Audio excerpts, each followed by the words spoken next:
There we go. What's happening, peeps? What's up, everybody? What's going on?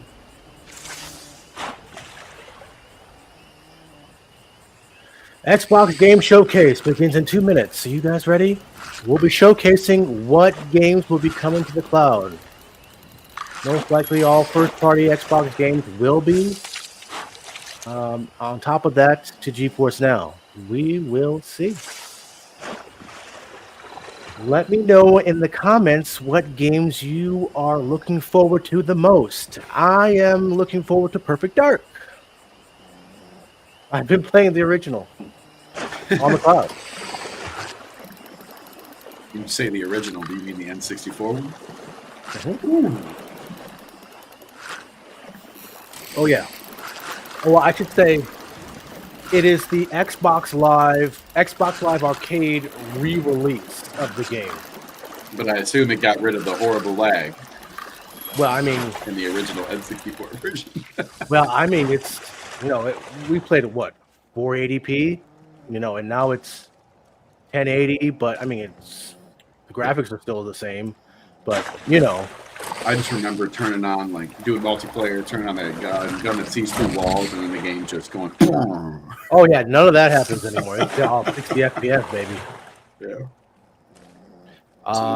We could all play together. We could all play together, either online or locally. I can install Better xCloud and we could play locally somehow. But yeah, and what's great about it too, I might make a review on it before Perfect Dark comes out. Is that they are my Xbox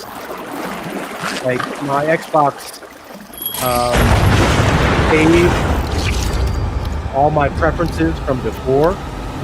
It's pretty cool. 15 years ago. Countdown. Here we go. Here we go. Hey man, wrong company. You're gonna get us in trouble. I need a weapon. That's better company, right?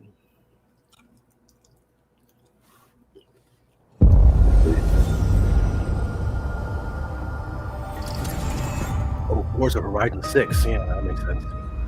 Oh, we saw this yesterday.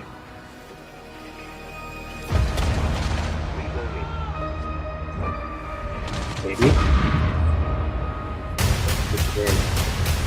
Do you think I care that the colony is in disarray?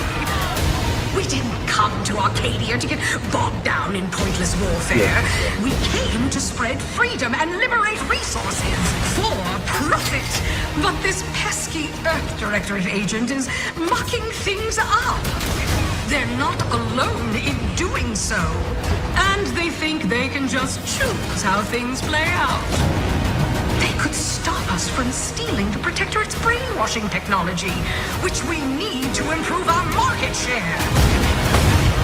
What if this stranger aligned with the Order and that world computer of theirs? That could be the key to closing the rifts that threaten the colonies. So, you see why this menace must be wiped from the face of existence. Or, better yet, brought to our side through the power of capitalism. Now, let's get out there and buy our way to victory! I'm yearning and yearning for you. Reminds me of BioShock. My heart and revel in you. Every last bit of my way, every last bit that I'm paid, every last bit that I save is intended for you.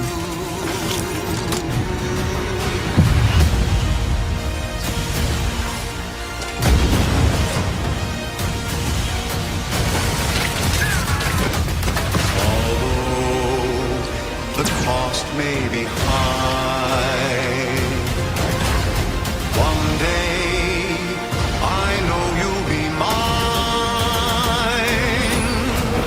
Someday perhaps I'll own too. For now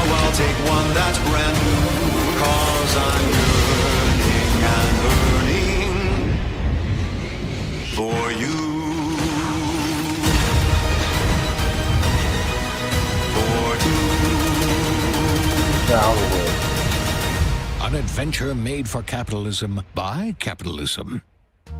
Oh, look at it. It came up with Xbox Cloud. Did you see that? Tuned after the Dude, did you see that? They actually added it now.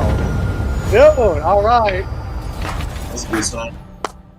First Going time, hard, man. baby, Xbox World Cloud premiere. is an actual platform. Babe, what's wrong? Yes. I'm sorry.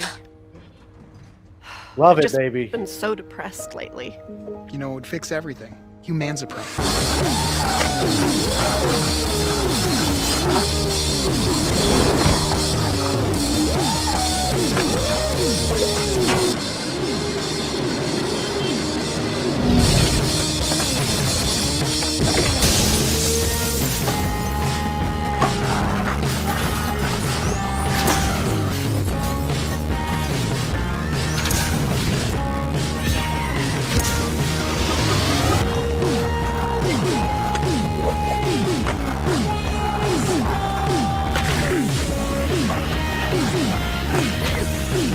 Let's see if this is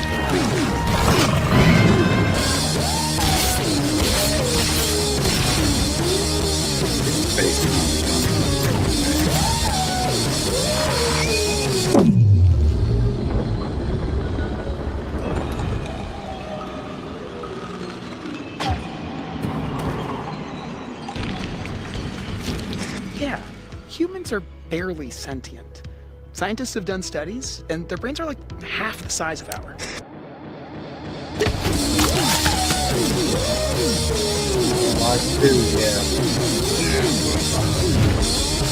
How'd you guys feel about the first one? I didn't see the Xbox Cloud, man. It's so dude, it's wild. It's wild.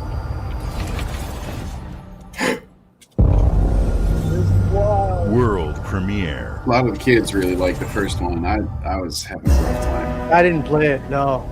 It was I fun. just wanted everyone to shut up for a minute, man. Just stop saying stuff.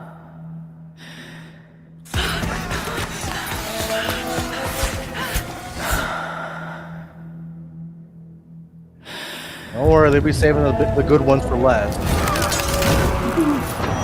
I know some people will be hyped for High on Life too.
Oh, play two. Xbox Cloud. 3 for 3? Plague Tale really coming into its own as a franchise, huh? Yeah.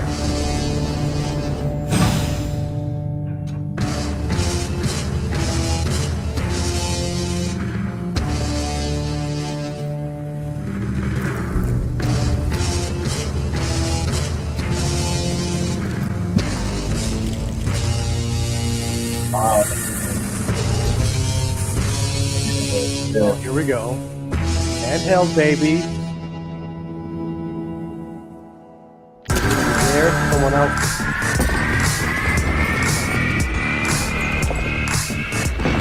It's the Rogue Allies version. Yep. Yep. Yeah, we know about their partnership with them. Yep.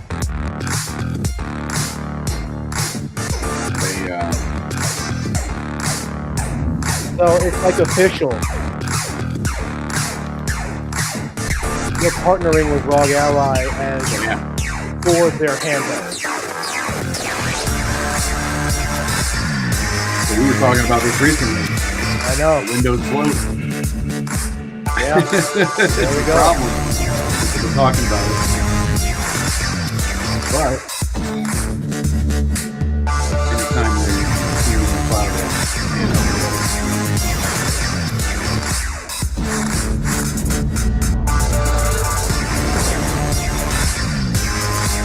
This is an Xbox.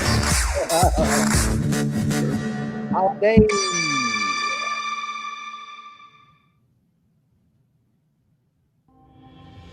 At Xbox, we strive to put the player first. And that's what you've seen from us over the years. We've led the industry with backward compatibility. We championed crossplay and cross-progression. We delivered Game Pass, first on console, then on PC, and with cloud gaming. So what's next? How can we give you even more freedom, more choice, more ways to play? Our next step is to unify your gaming no matter where you buy or play. So we're building an Xbox experience designed for players, not locked to a single store or tied to one device. Oh, here we go. The Xbox Ally is an Xbox you can hold in your hands, Are they gonna bringing introduce together Steam? the power of Xbox and the freedom of Windows. On this Xbox, you can play games across your entire library, including all the Windows PC game stores, from Xbox and Battle.net to Steam, GOG, and Ubisoft Connect. And the highly anticipated Hollow Knight Silksong will be available at launch and in Game Pass when the Ally releases later this year. In fact, every new game you see in today's show will be playable on the Xbox Ally. Xbox. We have always wanted you to have the unique experience of Xbox on any screen. That's why we're investing in Xbox Play Anywhere. Whether you're playing on console, PC, smart TV, or any Windows handheld like the new Xbox Ally, the Xbox experience roams with you. Your library, progression, friends, and achievements. There are over 1,000 Xbox Play Anywhere games on Xbox today. Make a break. And every new game you see in today's show, from our partners and our studios, is Xbox Play Anywhere. Every single game. And because game. it's Xbox, you can always have access to Game Pass with a diverse lineup of games from the biggest franchises to critically acclaimed indie hits. This is the freedom we believe players should have. Any game, anywhere. And we are giving it our all every day to make this vision real. There we go. But it all comes back to the games. From Dead to Rights on the original Xbox to Armored Core 6, our relationship with Bandai Namco Entertainment has stood the test of time. We both believe in bringing amazing experiences to players around the world, and their next game does exactly that. From Rebel Wolf Studio, this is a story-rich action RPG steeped in dark fantasy that I can't wait for you to explore. Thank you, and enjoy the rest of the show. Thank you, Commander Bond. I like her, man. She's got some charisma.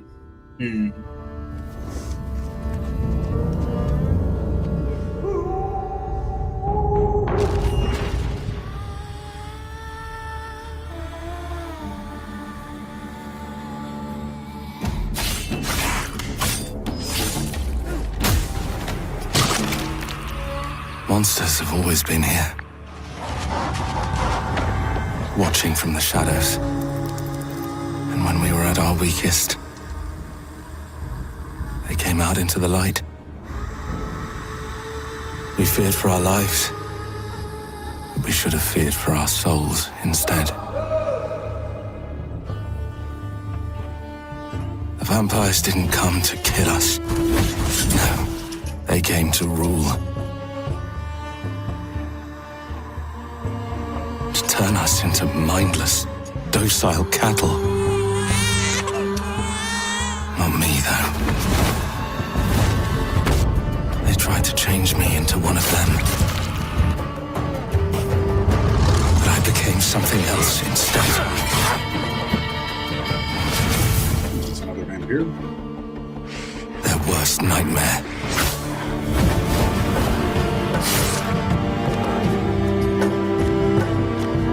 A Dawnwalker. Trapped between the two worlds. Fighting to even the score. Fighting to understand the evil behind it all. He is out there watching, seeping into you, growing.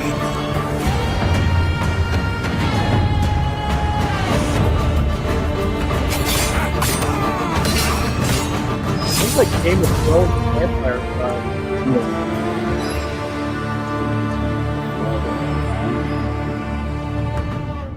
Daywalker's already taken, you know. Daywalker's already taken. I bet you there's probably like powers between like being Probably. But watching that just makes me want to see like a modern Blade. I would just, World that's what I premiere. want.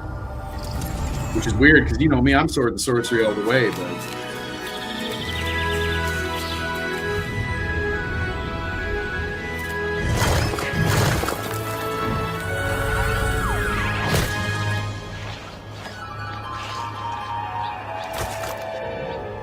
what's this guy doing? you all did the same thing, right? They really going 3D with Meat Boy? Oh, Wow. 3D platformer. I didn't expect to see Meat Boy in 3D, I'll be real.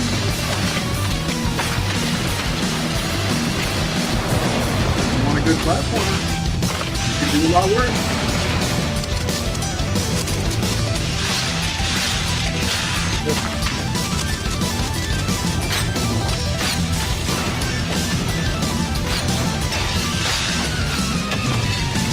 Super Meat Boy 3D.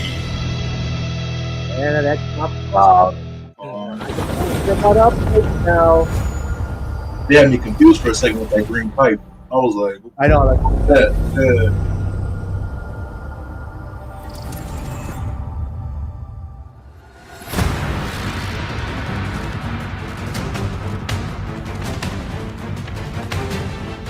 Watch your back, Yakumo. You're a wanted criminal now. I'll kill the Dark Dragon myself. It's my mission. My duty as a Raven Ninja.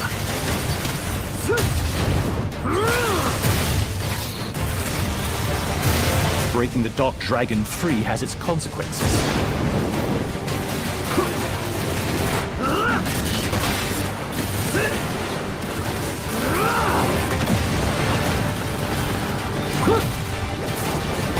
This is it. Sayori. Ryu, there's something I need your help with.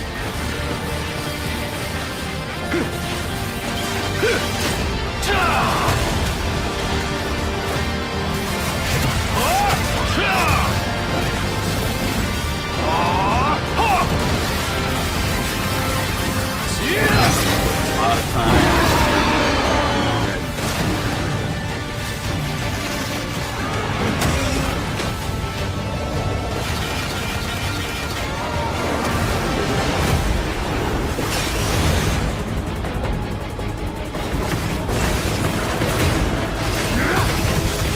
The Dark Dragon is mine. cool.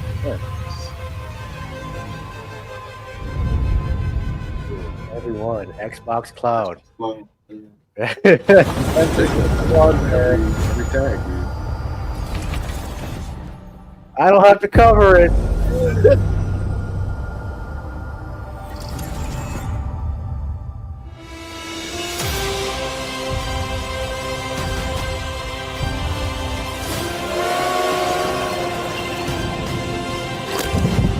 Here we go.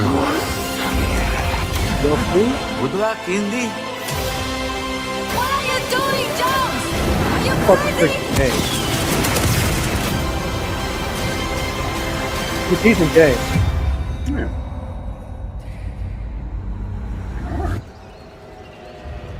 This is where it starts. Oh, Already? already? It's weird. Beneath the streets of Rome. Enter They pull the Lord city of Rings and Antioch. Make them all at once. Oh, Find the secret relic. Bring it back to the Holy See. Defend the secret. I think it's DLC. They worshipped the giants.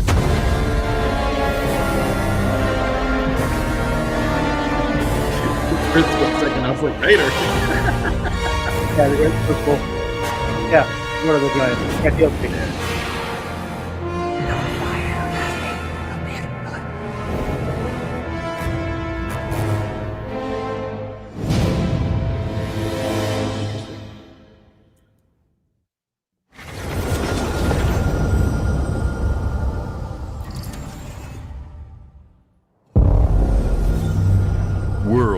premiere.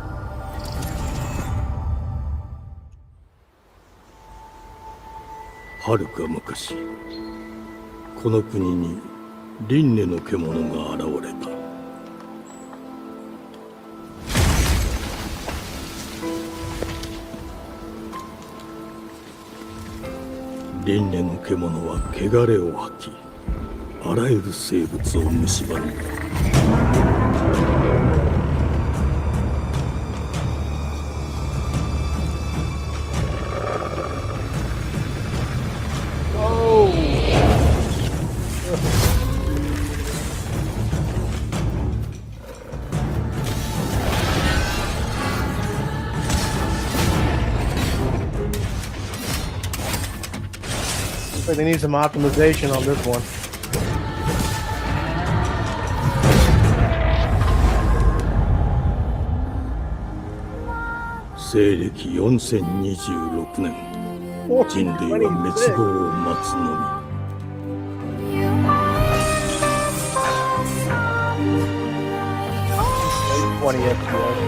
Seems really optimistic that we're gonna make it.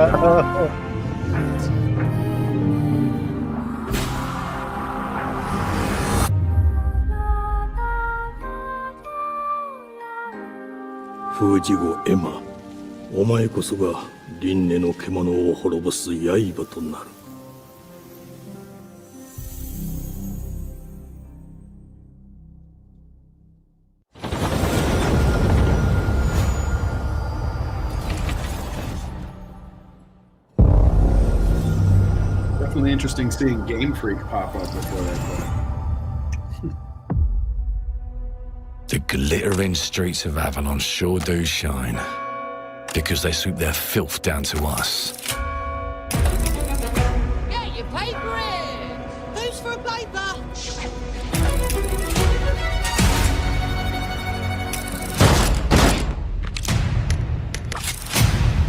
Here's to playing in the mud.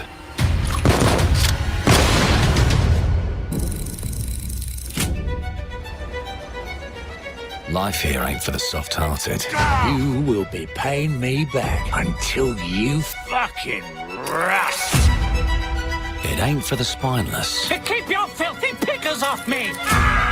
And it sure as shite ain't for the decent. That's a clean sweep for one. There has been a crime! Justice itself has been affronted! I have been burgled!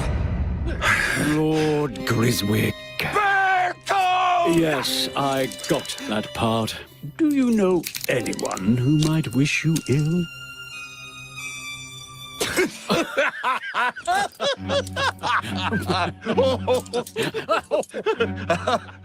We can't arrest and question everyone. Let's see if we can narrow the suspects down a bit. They were, Trust your instincts, sir. tall, Yes, sir. built rather slim, well, muscular. Mm-hmm. Was very quick, agile. Go on. With a mustache. No, larger. I see. Quite fashionable. That's the fiend who robbed me. They got my good side this time. Breaking in is the easy part. Your brandy, sir. Getting away with it is the real trick. These candlesticks ain't gold. Worthless and dull, just like you. Nah, I have a customer. How can I help you? I'd rather talk to you, Errol. Sounds like I'll get a better deal. You talk to me first, and him never. Got it?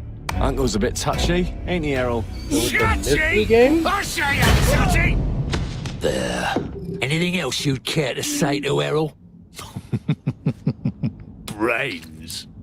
If I hadn't seen it with my own eyes, I wouldn't have believed it. Round here, it's all sharp edges, empty pockets, and blood on the cobbles. Goodbye, Silas. No, no! I'll hurt you, you fucking meatsack! I'll leave you with a pissing pan of peaches! you'd either got a gang at your back or a knife in it. We're family here. Family takes care of its own. Can't put a price on that, can you? Them's in charge. They don't keep order. We're trying to figure out what kind of game it's supposed to be. Take this like a mixture of into the crucible and melt it.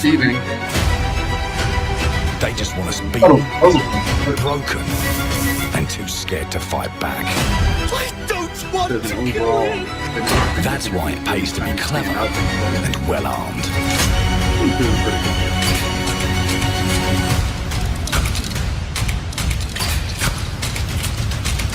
Let's go and end a few arguments.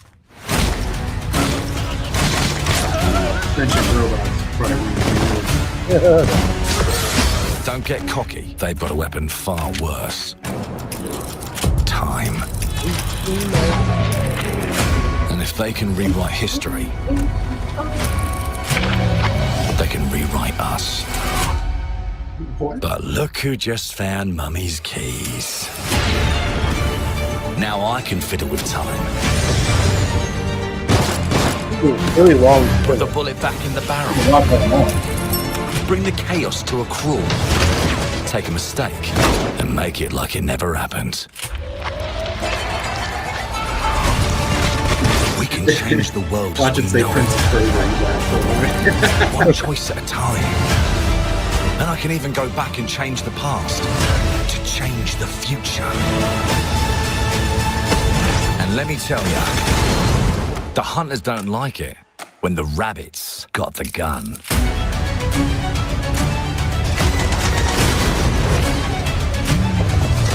Definitely an ambitious game.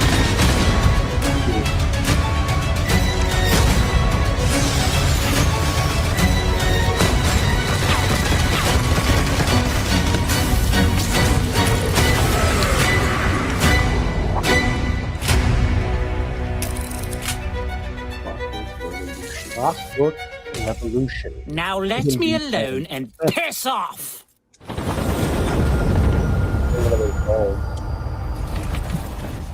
Hey, they got my attention a little bit.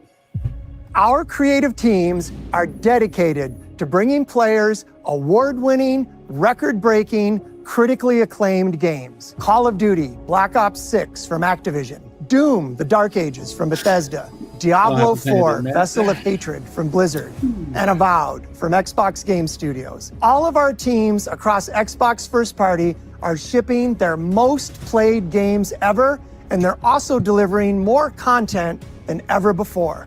From original single-player experiences to vast online worlds, our teams are empowered to build the games they've always dreamed of.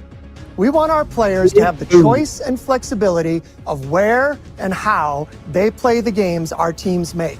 So of course, our games will be available day one in Game Pass, and every new game we make for both Xbox consoles and PC will be Xbox Play Anywhere. On behalf of our creative teams, thank you. Yep.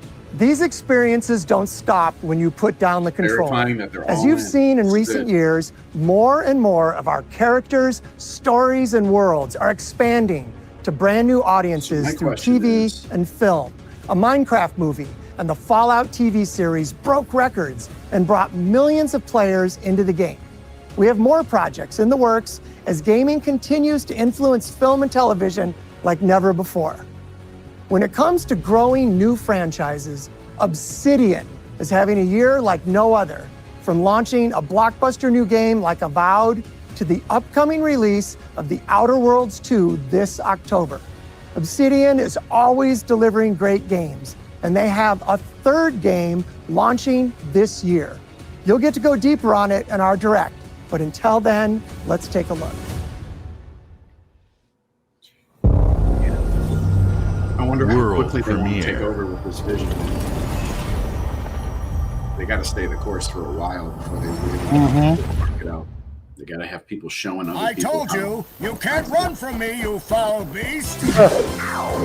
Wow. With new flexible legs, the yoke girth action figure can Yoke ride girth? anything! Breaking news. There's been an explosion at Brook Hollow Park. Chaos descended on a ceremony commemorating the 2-year anniversary of when 4 teenagers were miniaturized against their will and left to fight for their survival in the backyard of a deranged scientist. Formerly evil company Ominent Practical Technologies was set to dedicate a statue of the 4 teenagers, fast food science robot Burgle, and Dr. Tully when an explosion erupted. Dr. Tully and the teenagers grounded, right? current whereabouts Grounded? are Looks like it. Are we talking about with the bugs? What was the game Grounded, wasn't it? I could be wrong. Yeah. You gotta keep them separated. Grounded 2? Yeah.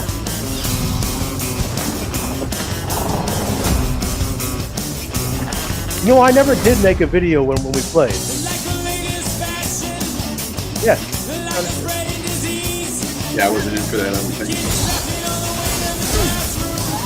Those ants was something else. I still got that footage.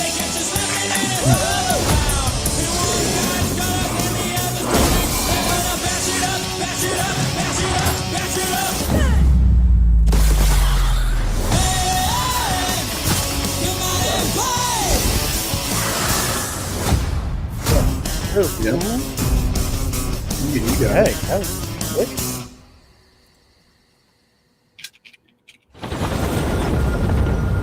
The old honey, I don't own the rights to this franchise. Yeah, right, yeah. The predecessor, ND3500, reached. Accessing predecessor's travel log. Attempting data salvage.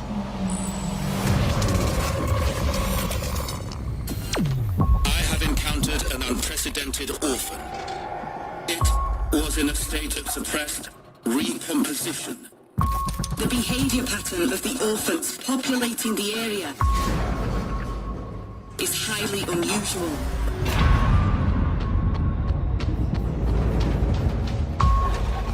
They become exceptionally aggressive.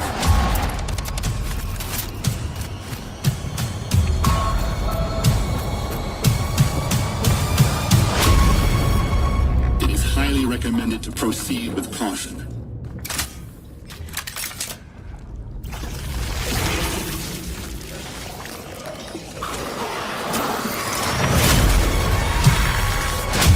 They seem to act more consistently, in coordination. Destroying the nest is now a priority. Oh, reminds me of the last of us. Such is our calling. Yeah. Like that in Dead Such Space. is our calling. Yeah, definitely some Resident Evil Half-Life Yeah. kind of vibes in there mixed together. See, they didn't get a 5-minute long trailer like the other game. This one might. We'll see.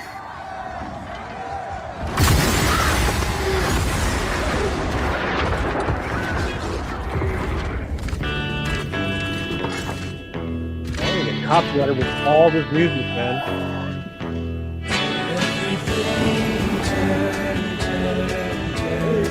So I was next to that. 40 was trying to get me played.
so now?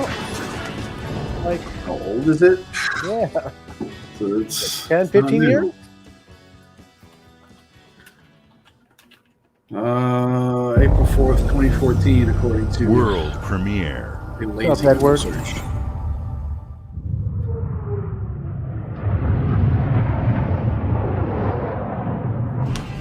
Mayday! Mayday! Hold one to A lot mission younger than control. WoW. We're falling. Oh no, this better not be like the statue for Thomas, the ship's breaking apart. Which There's no McCall? time. Evacuate now. Thomas, come got in. Ariane, you sacrificed everything for a new world to save mankind. And I'll always love you for that. Alright, good, it's a new game.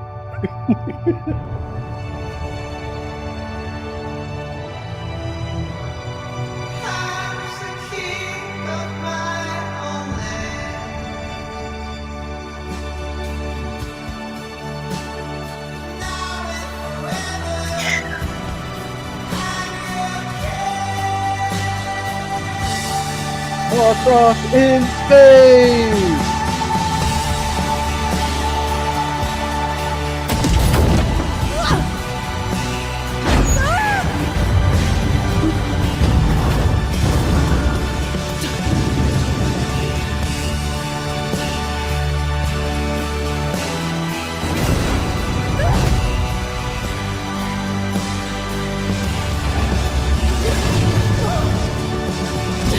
Girls having a rough time with it.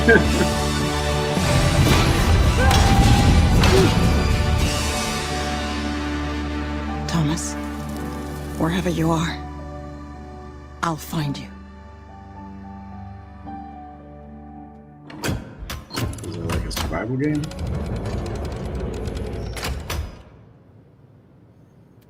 Cool.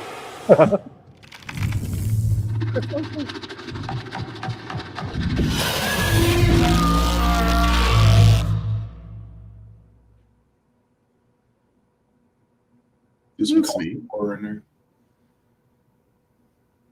Don't nod. Another Unreal Engine. World premiere. Welcome to England, Mr. David. I know this must be a shock, having never met your real father, but he left you this hotel in his will. It's been in your family for generations. Much like the caretaker. He's a little eccentric. You'll see. Let me welcome you to the Grand, a hotel famous across the land. Every room used to be in such high demand. Your wish our command here at the Grand. Well, hello there. It looks like you're about to do some renovations. Would you like some help with that?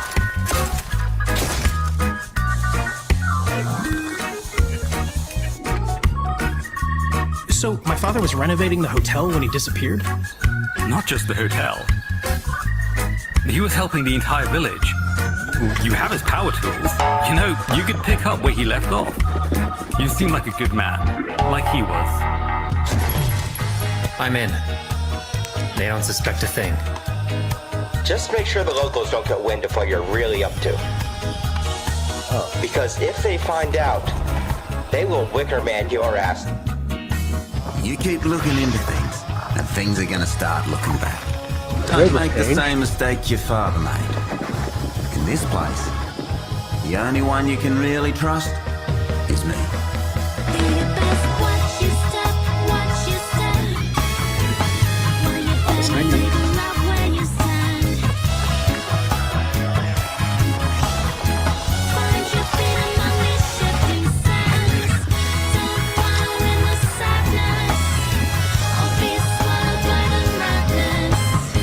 I'm so confused as to what's going on in the game.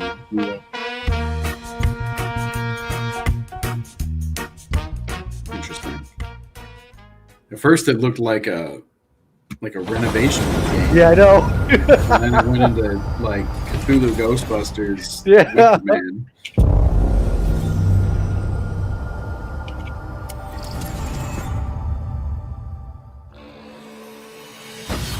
There are as many gods in the world as there are stars in the heavens. And when we need their help, they send us a hero. Who would have guessed the defender of my homeland would be my daughter? She unlocked the heavenly spear, but is she worthy?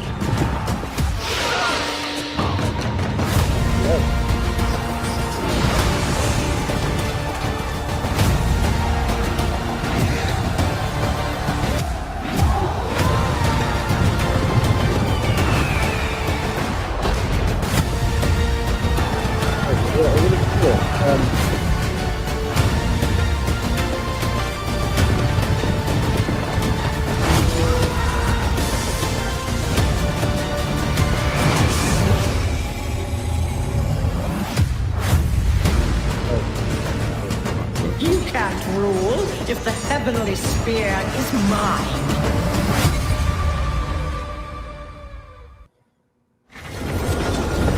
I'm loving it, man.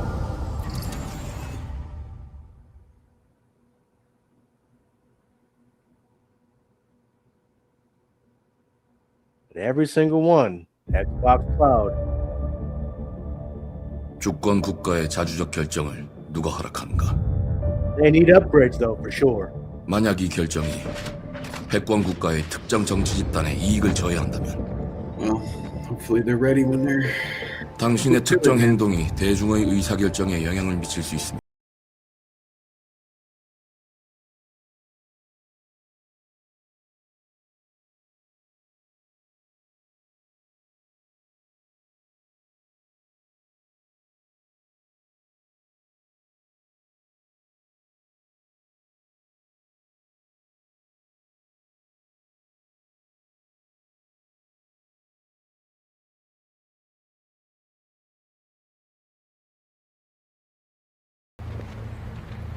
Korean, right?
Yeah, Korean. 지정태!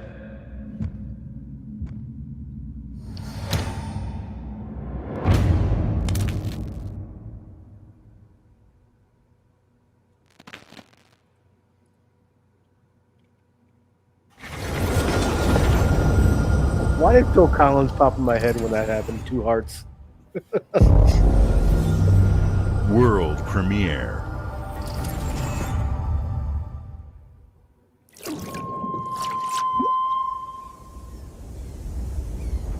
E ora Olaiem lo ite fatili. Novo. Ilo?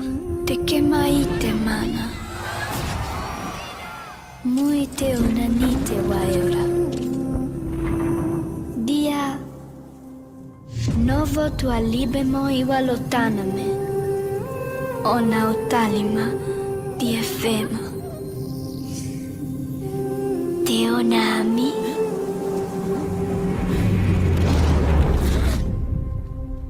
Toma tu accalio, Terali.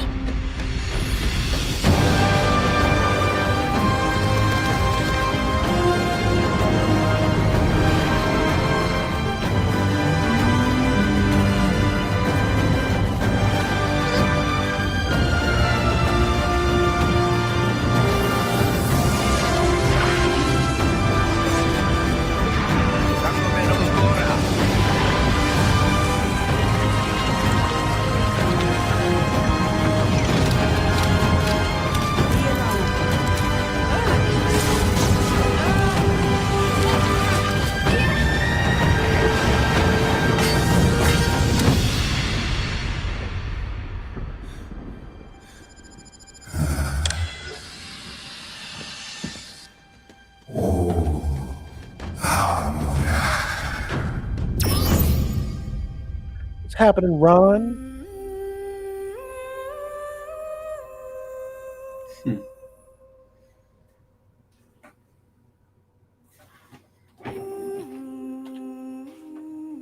Xbox One?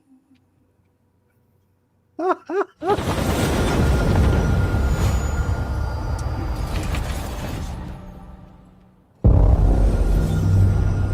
game for Xbox One is wild.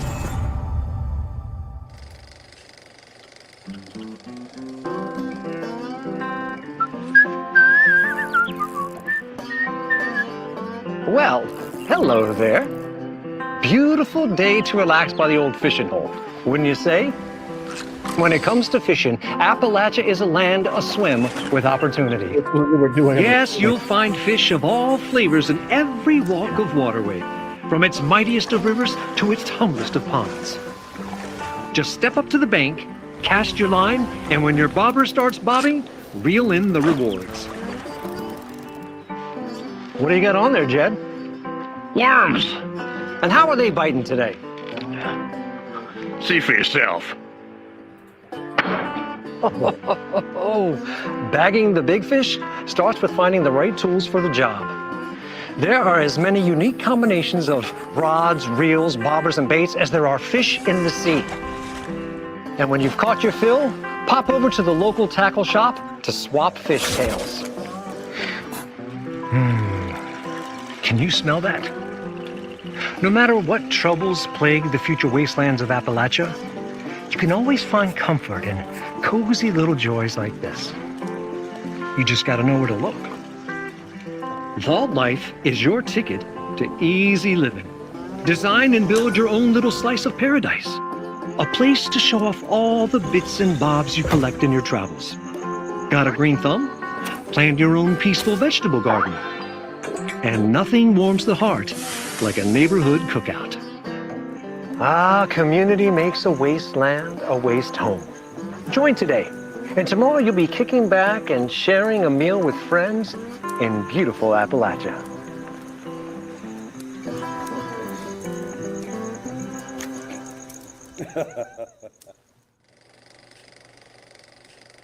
For real? All right.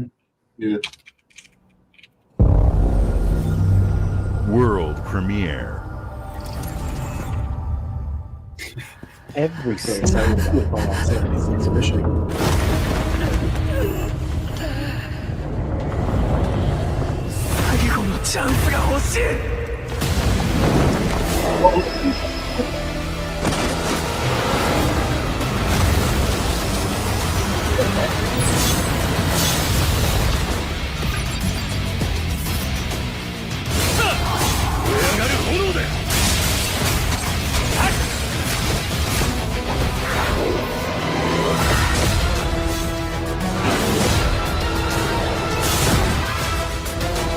Oh, that.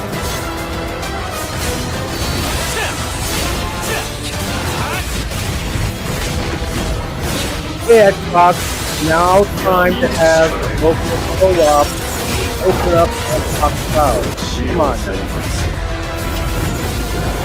On one hand, yes, but I don't know, man. I don't feel a lot of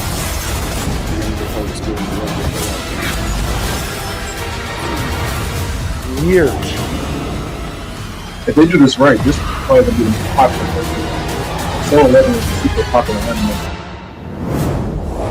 Oh, this is the old. Oh, I want to say. Oh, okay. PC first. All right. That was a very limited World game. premiere. Well, Soul Love is super popular.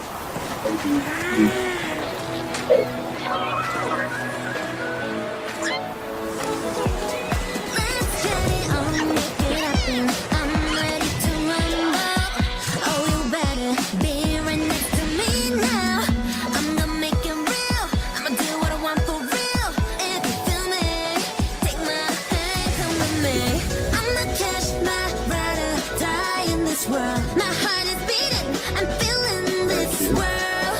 No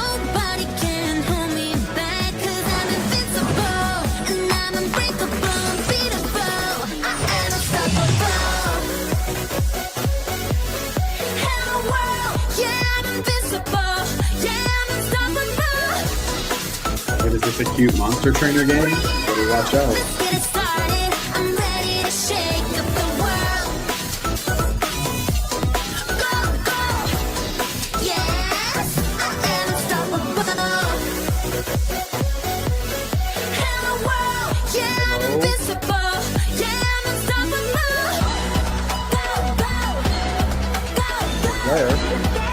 Yeah, I was getting Palworld vibes at first, but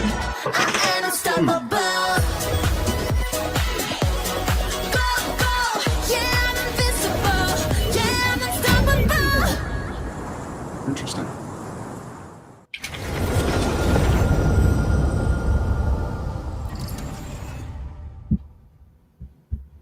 Hey, what's up, everyone? It's Tony Hawk Pro Skater. I just want to say thanks to everyone for all the love and support we've seen since we announced Tony Hawk's Pro Skater 3 and 4 a few months ago. These games have changed my life, but more than that, I've seen them help spread a love and appreciation for skating all over the world, and that means everything to me and the team. I can't wait for you all to experience the game. It's been rebuilt with so much care and attention to detail, with some brand new parks, new music, new skaters, and more. And you can enjoy it all with your friends with up to 8 players in multiplayer. Tony Hawk's Pro Skater 3 and 4 officially drops July 11th, and we have a lot more surprises to come. Check out the launch trailer now. Cool.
Oh, really?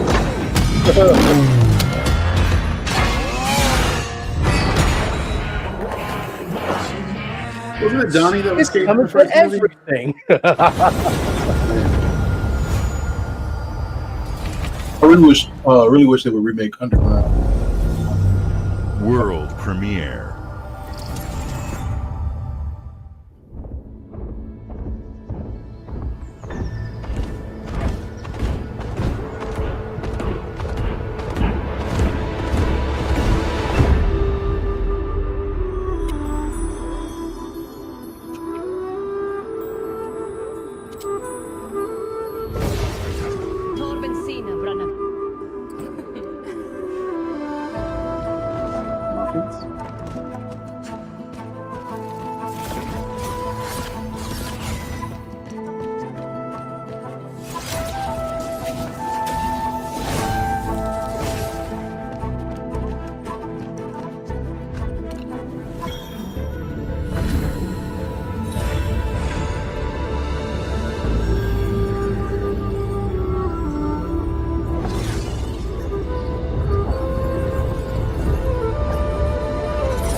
could be turn-based, non.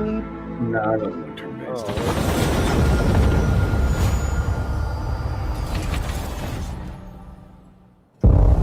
It does look like it has like pauses where you activate moves, but yeah.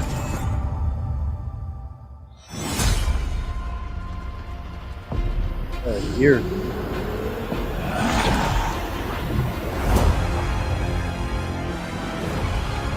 Oh yeah, we're coming back. Yeah.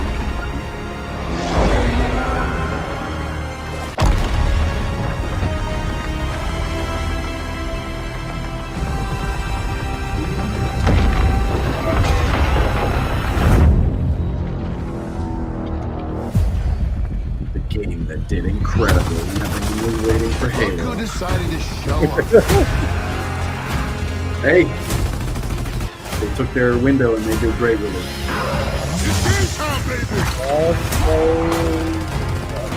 You think you can still find your way back home, Phoenix?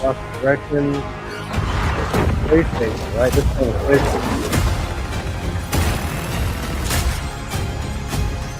Looks like they upgraded. Who knows you, baby? Let's do Alright, I'm gonna this. try this co-op on cloud. This is gonna be We all put some time in the game.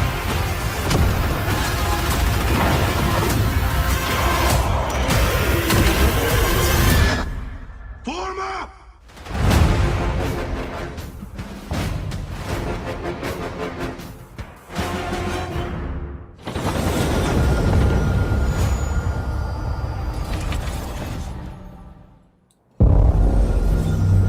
World premiere.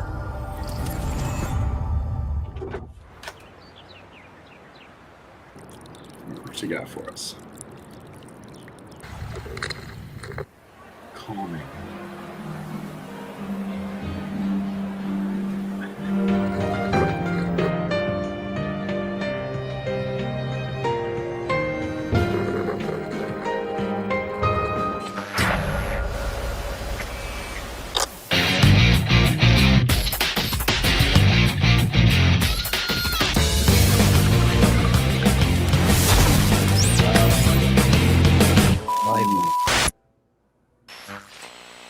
Oh, that was fast.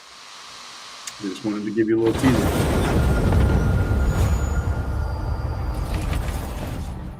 P4 revive. Every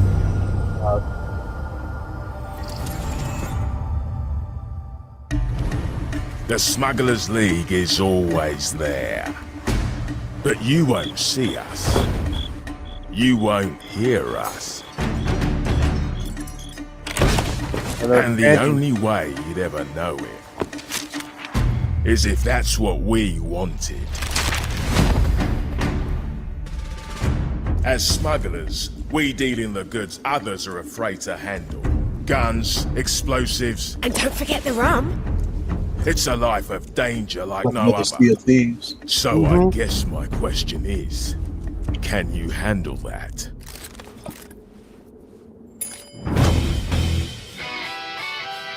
Getting your hands on gold is one thing, but you should know that this is what we're really after. The bigger the room, the better. Smugglers need to be adaptable. It's more than moving under moonlight and shadows. You should be ready to take advantage of others' misfortune. Stealing, of course, is always an option. Just do whatever it takes to get the job done. You are pirates, after all. Welcome, my friends, to the Smugglers League.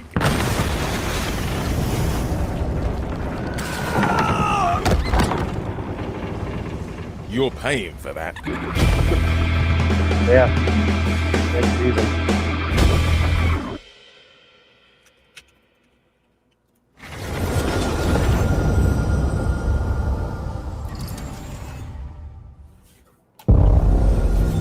World premiere.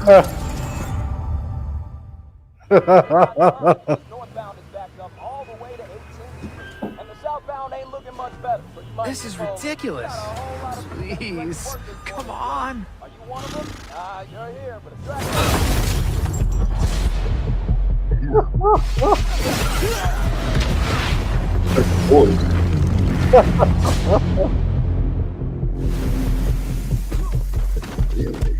Oh, it's Oh, okay. Dad, not even close.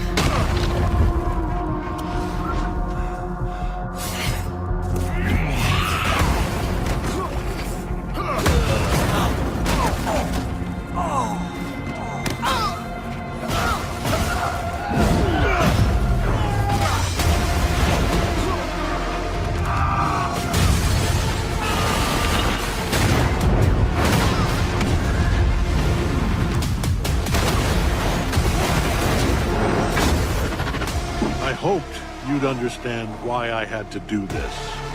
Accept our rule or die.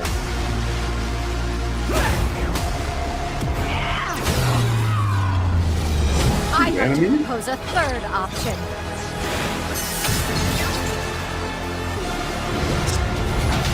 I'm not your son anymore.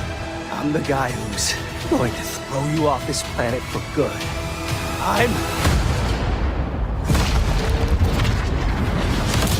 I trusted you!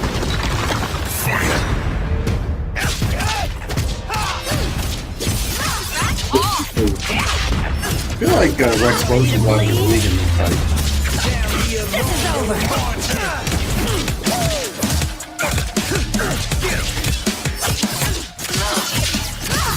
All right. Let's do this! Gotcha! Need a hand? Might want to look up. See how you like this? It's an army! I am ending you. I see it all now.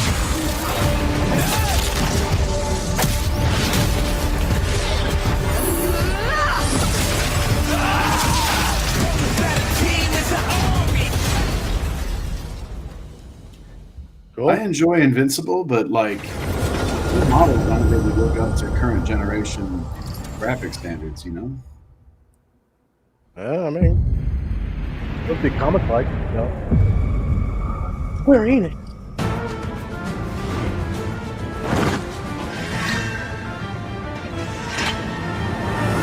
Seven.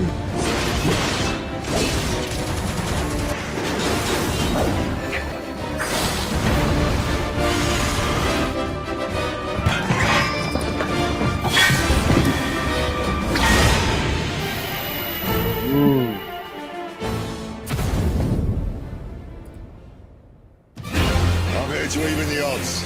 Any objections? Know your place, little lamb. There's no one to save you now. You will answer for what you've done! The flames are around, and the blood has won! Come to me! It's all flirting together, I see.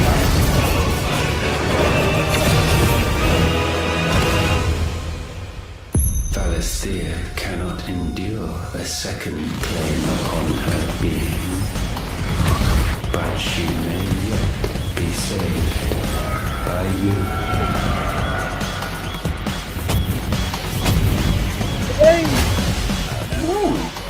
Wow. Surprise! That's cool. I'm going to check. Is that Game Pass or no? World Yeah, premiere. Right? No.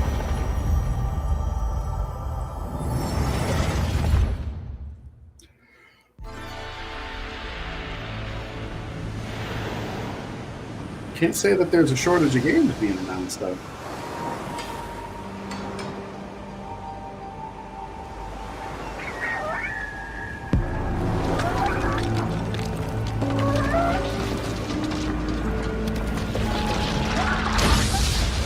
Viva Pinata sequel.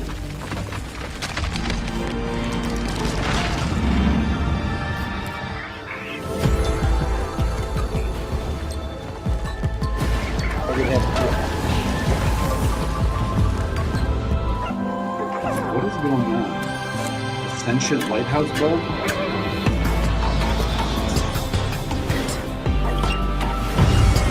They've added more.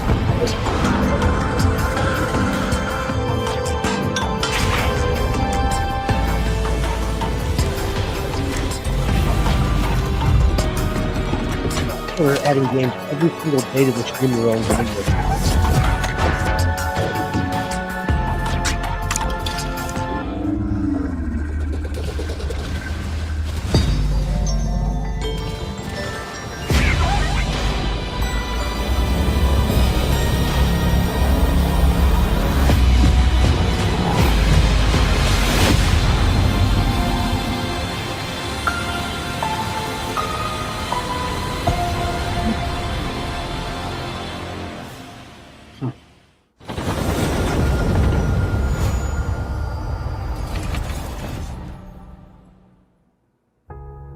Games like Psychonauts 2 showed how Double Fine excels at creating unique and innovative experiences, and Keeper is no exception. Looking ahead, next year marks 25 years of Xbox. It's a big milestone for the platform and franchises that you helped build and make popular. We couldn't have done this without everyone who's been with us on this journey. As we think about bringing a new generation of players to these iconic franchises, I'm excited to share that players will get to celebrate 25 years of Xbox with a new Fable, the next Forza, Gears of War E-Day, and the return of a classic that's been with us since the beginning. Today, you've seen an incredible range of games from creators across the globe. Creators like In Exile, reaching for new heights with Clockwork Revolution. Sluggerfly, making Teen Meat's modern classic platformer into 3D. Square Enix, bringing more of the critically acclaimed Final Fantasy franchise to our players. And Team Ninja, returning to the beloved series they debuted on Xbox. You've also seen the next Xbox hardware release, our Xbox Ally handheld, which lets you bring your Xbox experience and your library with you anywhere. I hope you enjoyed the breadth and depth of the games, updates, and experiences that are coming to Xbox from our partners and our own creative teams. We're seeing more players on our platform and in our games than ever, thanks to all of you. We're proud of the creativity that Obsidian is delivering this year. Immediately after Showcase, our Direct begins, where you'll go inside the studio for an extended look at The Outer Worlds 2 and Grounded 2. Thanks for joining us today. Oh, that's it? But before we get into the Direct, we have a final world premiere. Enjoy.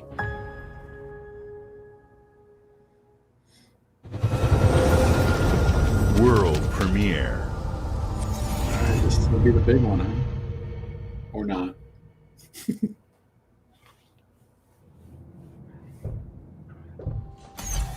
Welcome to the Guild. We have been expecting you. Please, follow me. You already know us as a global tech leader. Our software, our systems, combined with our skilled team, is designed to save lives. Your years of service have shown you the importance of our work. Here, you'll witness the global scope of that mission in action. Let me introduce you to our esteemed visionary.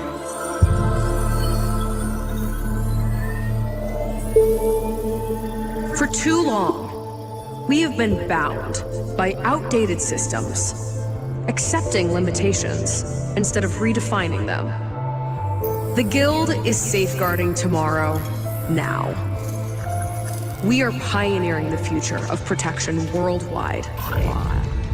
Our advancements are designed to elevate everyday life, reshaping the future of technology on a global scale.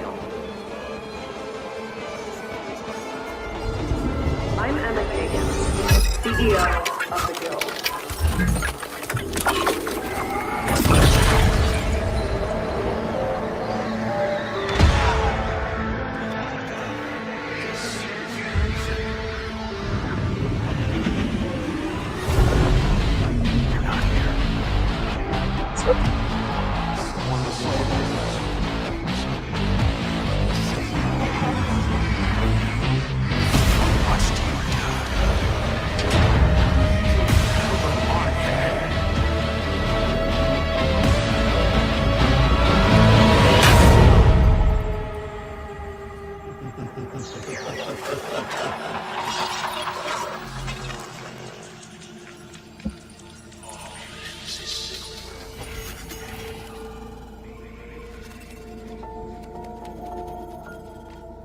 Fear is a powerful thing. David Mason. Menendez.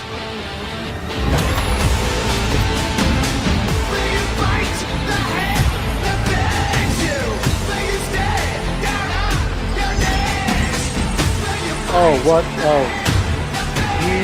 I did not see that dude Call of Duty.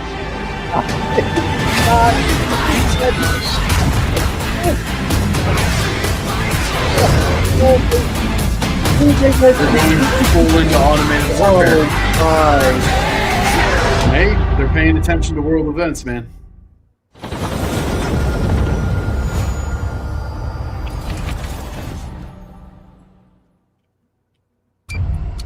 Wow.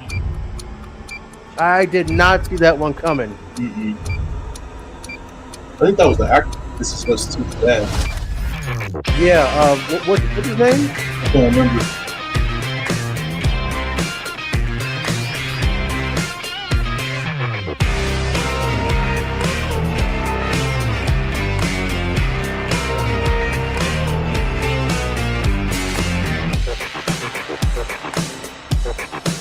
Welcome to Obsidian Entertainment.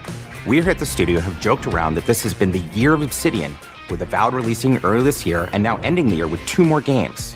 And what better way to cap this incredible year for us than by doing what our studio does best, sequels. That's where I come in. You can get out of here, Fergus. Thank you so much. No, you're doing great. You nailed it. The sequel is the lifeblood of every great franchise. Think about it. The original creates the world and builds fandom, but the sequel, that's what makes it worth remembering. No sequel, no hoverboard. No sequel, no dual SMGs. No sequel, no raccoon tail. No sequel, no Zune 2. Which doesn't really exist, but I wish it had. There was a Zune 2. There was a Zune 2? I'm Mark, the head of sequels here at Obsidian, and I have sequelized everything.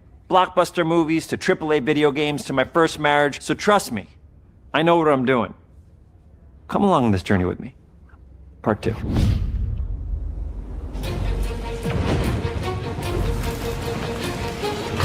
Let the killing commence.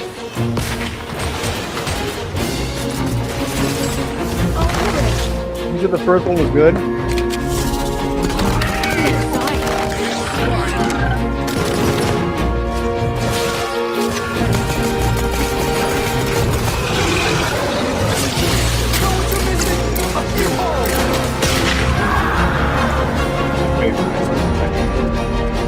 The Outer Worlds 2 is a sequel to The Outer Worlds 1. It's a continuation of the themes of robber barons in space and how people are controlled by the stories they're told by the people who have power over them. This time we're able to go a lot deeper because we have more time and money, which is a great thing, and we're able to make it a much more true Obsidian reactive RPG than we were the first time around.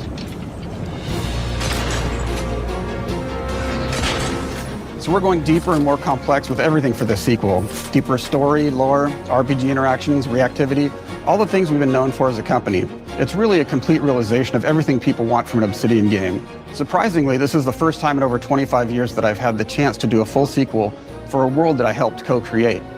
It's really just a fantastic opportunity to explore and expand the universe in interesting ways, and to go even further with the themes of how people are affected by living in a dystopian corporate reality.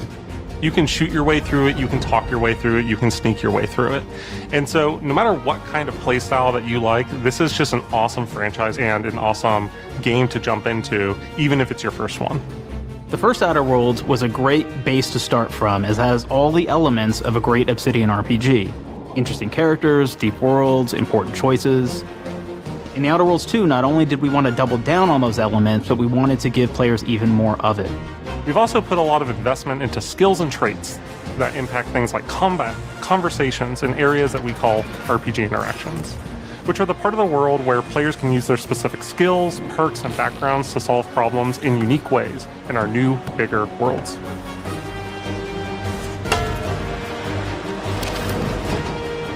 I love a deep RPG experience, and building out that RPG crunchiness for our players was at the forefront of what we set out to create. We prioritize those deeper RPG options with different character builds and combos so players can express their role-playing power fantasies. We also have different equipment options for different playstyles and different companions with different abilities.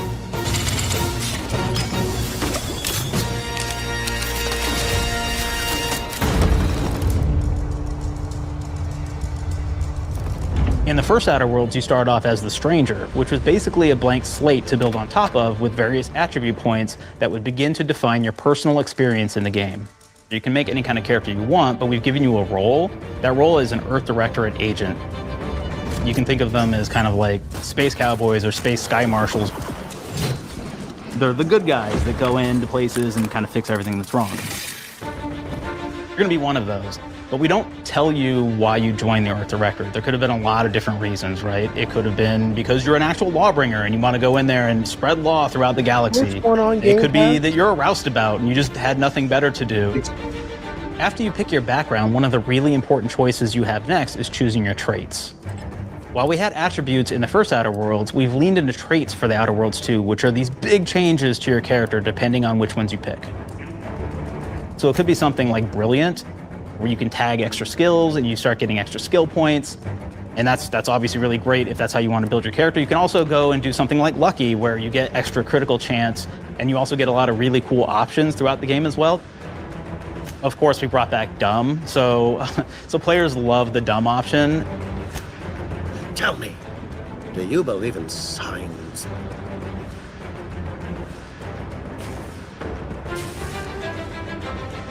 Not quite what I meant, but I like your contempt for boundaries.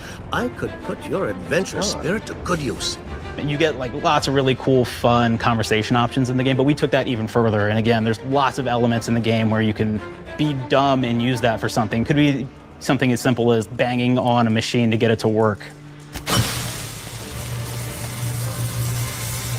After you've invested in some of your traits, your next choices are going to be choosing your skills. The skills themselves basically allow you to build on your playstyle and what your character is doing in the game. That will be everything from playing stealthily to speccing for an explosive specialty.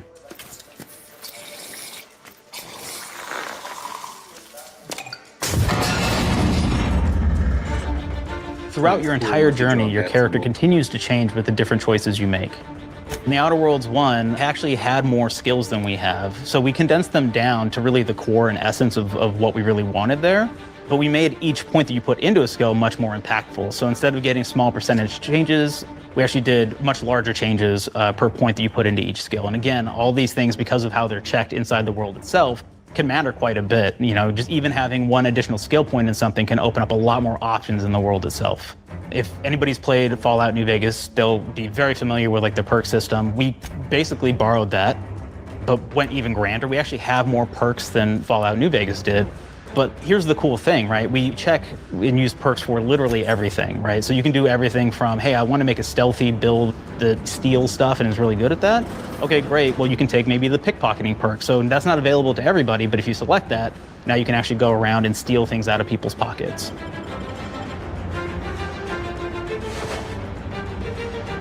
There's another perk called heavy-handed, right? Where say you're a melee person, what this does is now your power attacks that you use actually knock people down. Oh man, I really like the serial killer perk. As you start killing people, they will drop hearts.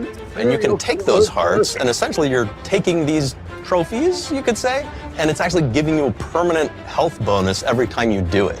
We have this perk called Assassin, Now, this is an early game perk that you can take, which every time you stealth attack an enemy, you're actually going to get a movement bonus for a certain amount of time.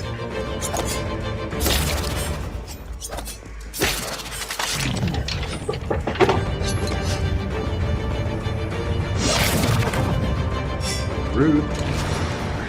Flaws were a system that everybody loved from the first game, but we wanted to make it more personal to the player. We wanted it to really reflect how you were playing the game and give you a bonus that you actually wanted to really engage with.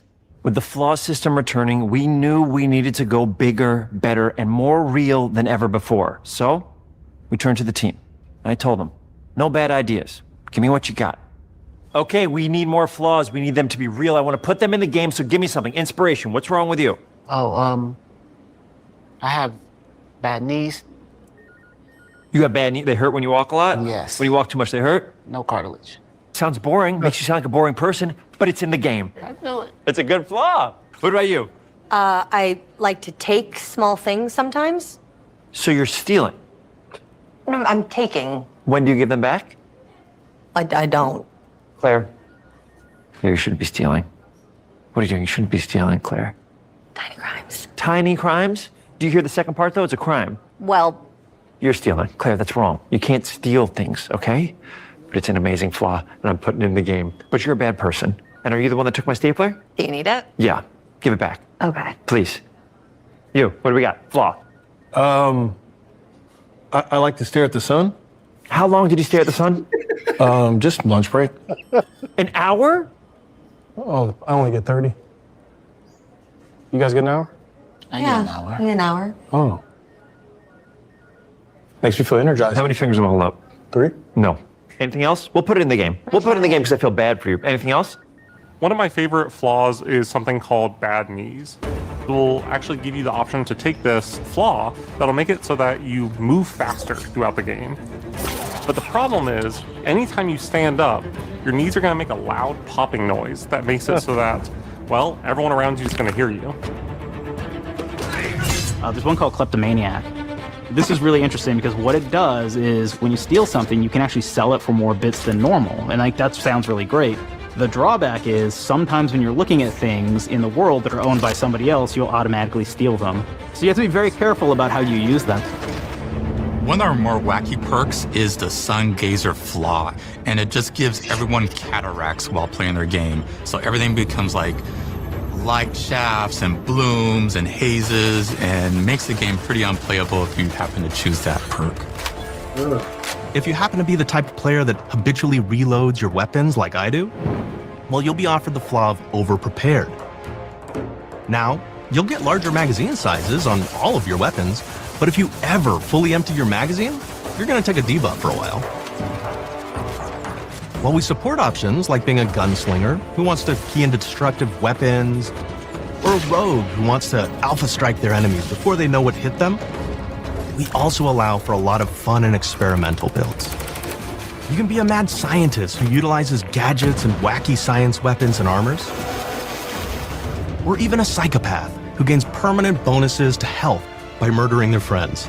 Nothing shows the impact of these character build options better than, in my opinion, the bridge area, which has a quest you get early on in Paradise Island.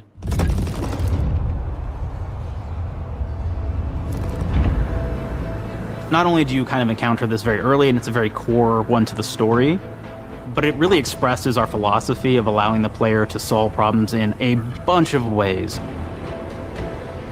So you may solve it by, speech options. You may talk to them and maybe have to go do a quest for them and really kind of prove that you're a friend of the Protectorate to get by.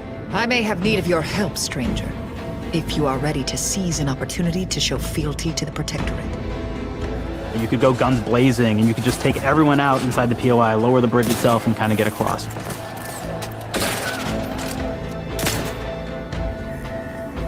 I mean, this looks okay, but I feel like we've had this game before. You could sneak in, lower the bridge, and then actually sneak in under the bridge to get over to the other side.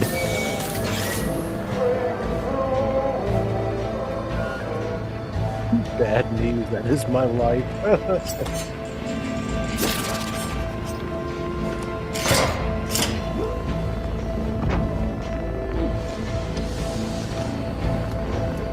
You can bypass the bridge entirely if you found like certain gadgets, like the shield gadget that protects you from poison gas as you go across, or the double jump boots, which kind of allow you to jump across the chasm and get across that way.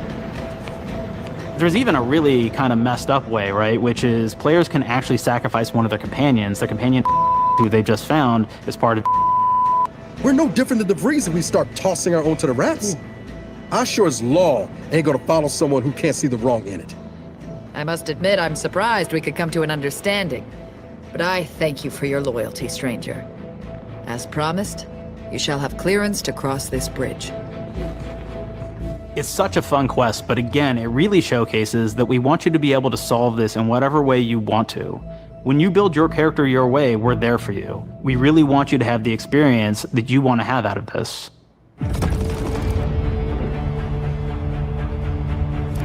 From the very beginning of our discussions about the Outer Worlds, we really knew we wanted every game to take place in a different colony. This lets us expand on all aspects of the universe. Every colony can be its own thing with its own flavor, and we can center them around anything we want. Any ideas or setting we're interested in. Arcadia is an isolated colony with abundant resources, and it's run by an authoritarian faction called the Protectorate. Their dictatorship is thematically based around the question of how much freedom people will give up for security and luxury. For Protectorate subjects, unfortunately, that answer is everything. The Protectorate is also incredibly wealthy because it was founded by the inventor of the skip drives, which are the Outer World's faster-than-light engines. But those skip drives are starting to cause rifts in space-time, which are cutting off all the other colonies on Earth from being able to trade with each other. The Order of the Ascendant is an offshoot of the Order of Scientific Inquiry from the original game, and like them are a science-based religion with the same goal of solving the universal equation, which will allow them to predict and alter the future to the benefit of all mankind. They used to be part of the Protectorate, but they split off to focus on solving the equation for the good of everyone, not as a way to simply control the masses. The player's been sent to Arcadia as an Earth Directorate agent to find out how the skip drives are causing the rifts and what can be done to stop them. Each of the factions have their own solutions to the rift problem and their own goals. The Protectorate wants to close them to protect their legacy as the inventor of the drives and their wealth. The Order wants to close them not only for the good of everyone, but also because they're complicating the math they're using to solve the universal equation. And Antes just wants to be able to open and close them at will to control all the trade routes between the colonies. In addition to expanding the themes and lore of the Outer Worlds, we're also expanding the humor, so each faction has its own flavor of absurdity. Antes Choice is a merger between Anti-Cleo and Spacer's Choice from the original game, and there are corporate representatives in the Outer Worlds too. They've invaded Arcadia to liberate the resources for all of humanity, at a profit, of course. One of my favorite things from Fallout New Vegas is the radio system. It was just iconic for me, and I wanted to make sure that the Outer Worlds 2 had that. So we actually built out 3 different radio stations, one for each of the major factions. You also have a ton of music. Each station might have like, I think 20 tracks of unique music that we've made for it. It's a lot of stuff. But the really cool part about this entire thing is that we actually put a lot of reactivity into the radio. So it will respond to the things that are going on around the world that you've been interacting with. So if you go into a location, let's say you solve a problem for the Protectorate folks, if you listen to the Protectorate radio station, they're gonna be cheering you on as a hero. Wonderful news, everyone. The Zeranium gas leaks at the Automech repair facility, strongly believed to be caused by Anti's Choice malefactors, have been corrected. Some hotshot for hire just managed to fix the electrum leak in their repair facility. Now, I'm not saying we caused it in the first place, but we sure like the idea of all those broken auto mechanicals and all the excessive gas. None of this means anything to me. I didn't play the first. The factions and companions are great examples of how we're going deeper and more complex this time around. They're integrated into the game's storyline much more than we did on the first Outer Worlds, and like with everything else in the game, they have a lot more reactivity. There are 6 companions in the Outer Worlds too. As usual, each has their own quest lines, but this time they are also connected to a different faction and have character arcs that the player can affect through their choices. Your first companion is Niles. He's another Earth Directorate agent like you, and he's looking for your help to decide whether he wants to become an even better agent or to turn his back on the Earth Directorate completely. There's also a somewhat cute Automech support drone that is basically Niles' helper. Her name is Val. Marisol is part of the Order of the Ascendant, and she's an aging but still deadly assassin. That's right, she's a deadly mathematician who may or may not have some unfinished business to attend to with the player's help. There's also a cultist named Azza who is part of a sub-faction that worships the rifts, and in her case, violence in general. You can choose to either turn her away from overt violence or support her chaotic and dangerous tendencies. At one time, Auntie's Choice had a program to graft soldiers with animal parts to make them more formidable. Unfortunately, it didn't quite work and most of them are now dead. There's a combat medic who survived, however, named Inez, and she wants the player to help her fix her graft, among other things. Finally, there's Tristan. He's a protected arbiter who is judge, jury, and executioner all rolled into one heavily armored package. It is your choice to either help him judge wrongdoers or show him what true justice looks like. We definitely have reactivity in the game based on how you've been treating your companions. I won't reveal the end of the game, but let's say if you have not been treating them well, you will find out at the end of the game what that means. Companions are a very, very important part of merchandising, because that's the real beauty of the sequel. We're talking merch, baby. It is the lifeblood. It is what fuels us. Do you want to see some of my ideas? Hop, hop. Check this out. Gen Alpha loves body pillows, especially ones that look like human beings for some reason, right? Who needs a significant other when you could have a knife-wielding space psycho up in your sheets, huh? What do they do with them when they get them, huh? Maybe a little napping, maybe a little snuggling, maybe a little nut. Man, how long is this? The visuals of the first Outer Worlds depicted a frontier colony in space. The Outer Worlds 2 is driven by an invasion of the Arcadia colony system by Auntie's Choice, which shifts the visuals to be more reminiscent of a World War I-like setting in space. That evolution is seen across all aspects of the game, starting with the factions. How do you militarize everything, including extreme capitalists or math-crazed scientists? In a World War I setting, war comes with propaganda. The Sovereign uses it to maintain control. Auntie's Choice uses it to help their bottom line. The Order just wants to show how it exists within the grand plan. We want players to feel like Arcadia is a living, breathing place scarred by a long-standing war. Fairfield, one of the first towns you encounter, was once under protectorate control, but has recently been taken over by Auntie's Choice. They don't just occupy the town, they rebrand it with their signature style, repainting buildings, posting guards, and adding propaganda-based holograms featuring Auntie and the Moon Man. Let me know. Showing the towns evolving after the invasion helps us push immersion for our players. One of our priorities in visually realizing the world of the Outer Worlds 2 was making sure everything is clear and recognizable from the player standpoint. We want to make sure each faction has a particular look and design. So when the player is running across these vast, different environments and landscapes, they're recognizing the motifs and visuals of who they're talking to, what they're going to be talking about, and how that progresses throughout the story. The first Outer Worlds was really about player interfacing with corporations. And while we have that in the Outer Worlds 2, we really want to express not just the corporations, but how the player interacts with other facets of the world, government entities, or religious structures. And then we elaborate on those. With larger environments, we wanted to encourage exploration by improving player mobility across the board. Now you can run, slide, double jump, mantle, and parkour your way through all of the nooks and crannies of these worlds. It really allows the player to just explore and have fun finding really cool stuff.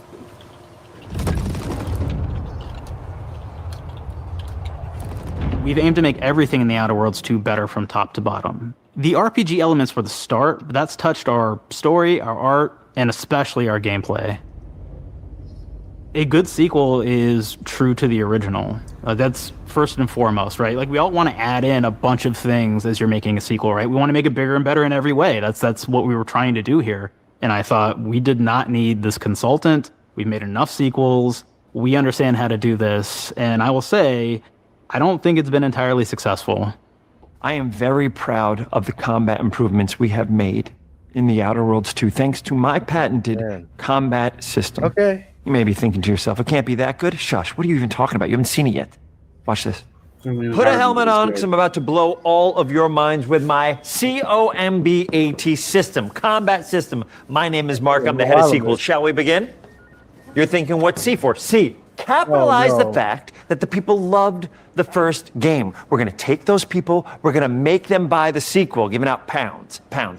Quick ones, ha, ha. Not you, Dev. Here we go. What comes after C? O. optimized for player satisfaction. I am terrified of online gamers. Okay, I want to make anyone. So look like you're so done okay. with this. All right. Anyone? Mobilize the players so they're ready for that sweet this? pre-order. Clap with me. Sweet. No one? Sweet. If you don't have rhythm, Brandon, just say it. Sweet pre-order. Everybody has a different rhythm, and it's blowing mine. It does Here we lean go. into the B. Burglarize. concept What is of this? the It's game, basically which just is finding new ways to loot dead bodies. You know what I mean? I mean, but using Right, Otis? people to get the most Okay, money out well, of it's a big part of the something, game. and that's Hey, the joke. you got I to guess. agonize about how many people are going to be angry that we have just put so much combat into this thing and almost no romance I always at wanna all. look up We should look at how ourselves. this What is game wrong did, with the us? first one. Huh? We can't have one love story in this? How many people have been in love? Raise your hands. Raise your hand if you're in love. Okay, are you lying? I have a wife. Put your hand down. Toi.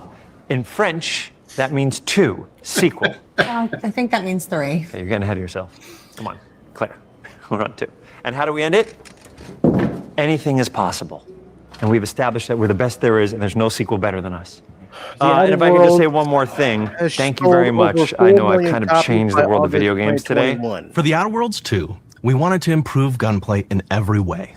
We focused on improving the feel of each weapon, the way a weapon snaps into ADS, the way recoil feels when firing, and how impactful our sound effects really sell the weapon's fantasy, to things like how unique reload animation can add a lot of character to each weapon. We've increased the variety of weapons by including new weapon types, but also through a host of fun and unique weaponry.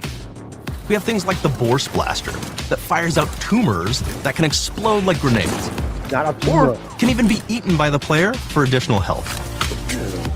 We have a weapon called Rookie's Reward that will actually level up the more you use it throughout the game. And every time it levels up, it's got fun fanfare where it's like shooting out confetti and it's got a fun little setup. We have a really fun weapon called the Pop-Up Gun. It fires out ad drones that will distract your enemies with corporate ads, slogans, and jingles. While your enemies are distracted, you can focus fire on them or explode these drones for additional damage. New to The Outer Worlds 2 are throwables. So you can use frag grenades to flush out enemies, smoke grenades to camouflage and escape, distraction devices to bait enemies into a stealth attack,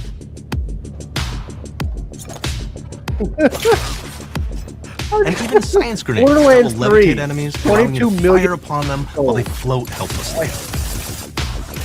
Okay. And of course, I'm gonna be that science guy, but weapons I'd probably are rather back. play this than board We have games. returning favorites, like the Shrink Ray. This time it's been upgraded, so you can shrink your enemy down to the size of a sprat and run over them, exploding them into bits. The Shrink Ray, that was probably my favorite one from the first game, so we brought it into the second game, but we improved it though. So instead of shrinking your enemies for a short period of time and having them re-expand, this time they stay shrunk, and we actually added in the ability to step on them and kind of squish them and kick them, because we knew that that was the player fantasy. We knew that's what everybody wanted to do. They wanted to step on the enemies, they wanted to kick them.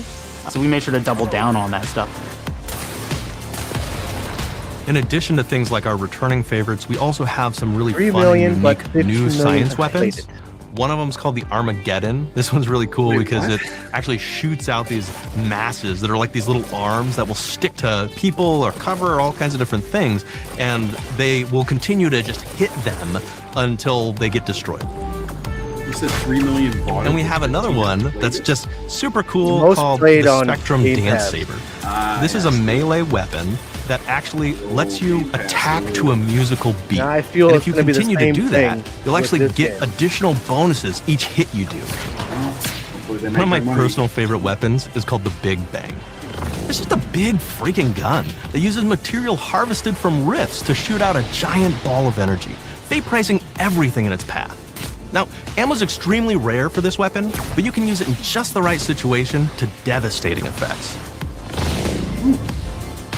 Like another great one is Gary. If you wear Gary, he will lash out at your opponents as you're walking through combat. So we even have science armors, and we've really kind of shown off what we thought was really great for the player from a science perspective. We're all about letting people play the game their way. There are some players who prefer to be immersed in a first-person view, taking in all of the details. But there are others who really prefer to take the world in from a third-person perspective. Why not allow both? Well, now you can swap between the two, letting you enjoy the experience in whatever way you like. Nothing here has been like One of the things I really mind-blowingly like new. about having the third-person mode is being able to But see it's- all it's the an fun and Obsidian game. unique It's gonna be armors the- and armor combinations and the weapons that you can mechanics, equip your player with. Making it seem like it's like All of the actions that you groundbreaking could or do in something. first person, so you're double jumping around. You I get to mean, see your character in that way. More the same. You get to more- take in more the of the world same. and see things in a different light. Hey, we've done this again in this game. The Outer Worlds 2 is really the biggest game we've ever made. Bigger choices, more reactivity, more weapons, more things to find in each of the worlds the players can visit. The team has done incredible we work are bringing the Halo Outer Worlds fans, 2 to but life. we're also we've got a lot And of we other can't wait for you to play it. games that are. Even though we've always been a multi-project Like studio, this this is going to be the first time we've ever released 3 games in 1 year. It feels amazing to do. We're so excited for more people to be playing our games. Hey, Grounded too. It is I mean, truly Grounded was an great. exciting time here at Obsidian. We're exploring worlds big and small while expanding on franchises that we've created, and we have no plans to slow down.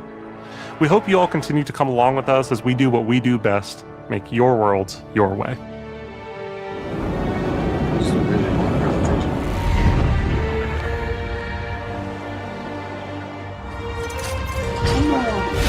I'm not disinterested, but it didn't hit the top of my queue.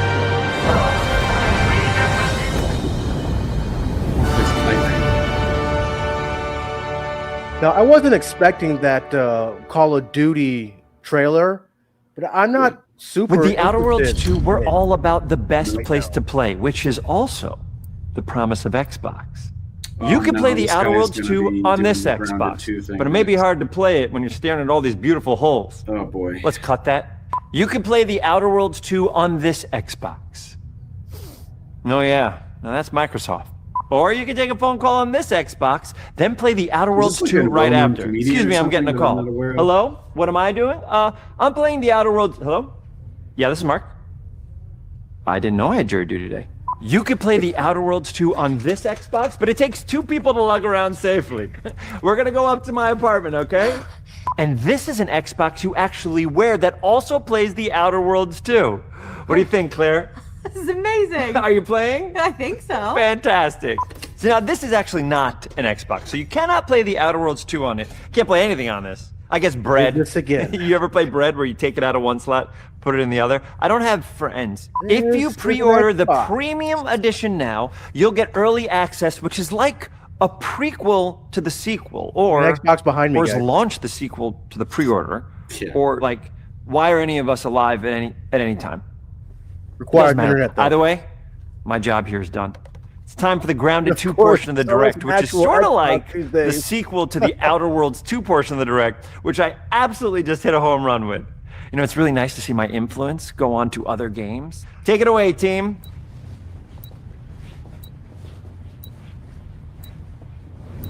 And big exit. Hey, okay. Oh boy. The show. Hopefully, this is just one trailer, unless it goes to 3 o'clock.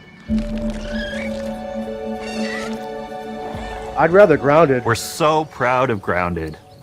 What started as a small passion project to make a quirky game where you're shrunk down to the size of an ant, trying to survive in a backyard, grew into something way bigger than we ever imagined. Over 25 million of you jumped in, explored, built, crafted, and fought off giant bugs together. Y'all helped make the entire experience very special to us. The team's been cooking up a ton for Grounded 2, and we're so excited to talk about it. And to grease some palms to steal a bit of time from the Direct to give you a deeper look. There were so many possibilities and ideas that didn't make it into the first game. So with the sequel, we have the chance to dream bigger. To achieve those dreams, we partnered with the amazing folks at Eidos Montreal. Together, we're taking Grounded from the backyard to an even larger world, the Brook Hollow Community Park. When we started working on Grounded 2, we knew that we wanted to make a bigger world. Fortunately for us, Eidos Montreal became our main partner on developing Grounded 2. They have a lot of similarities to the sorts of things that are important to us at Obsidian. They tend to make very narratively strong games. They make games with really deep characters and great character progression. They make games with great gameplay. Everyone at Eidos Montreal is thrilled and honored to be working with Obsidian Entertainment. Our two studios share a lot of DNA. The same things that are important to Obsidian Entertainment are important to us. Choice and consequences, player communities, and doing justice to great IPs and great franchises.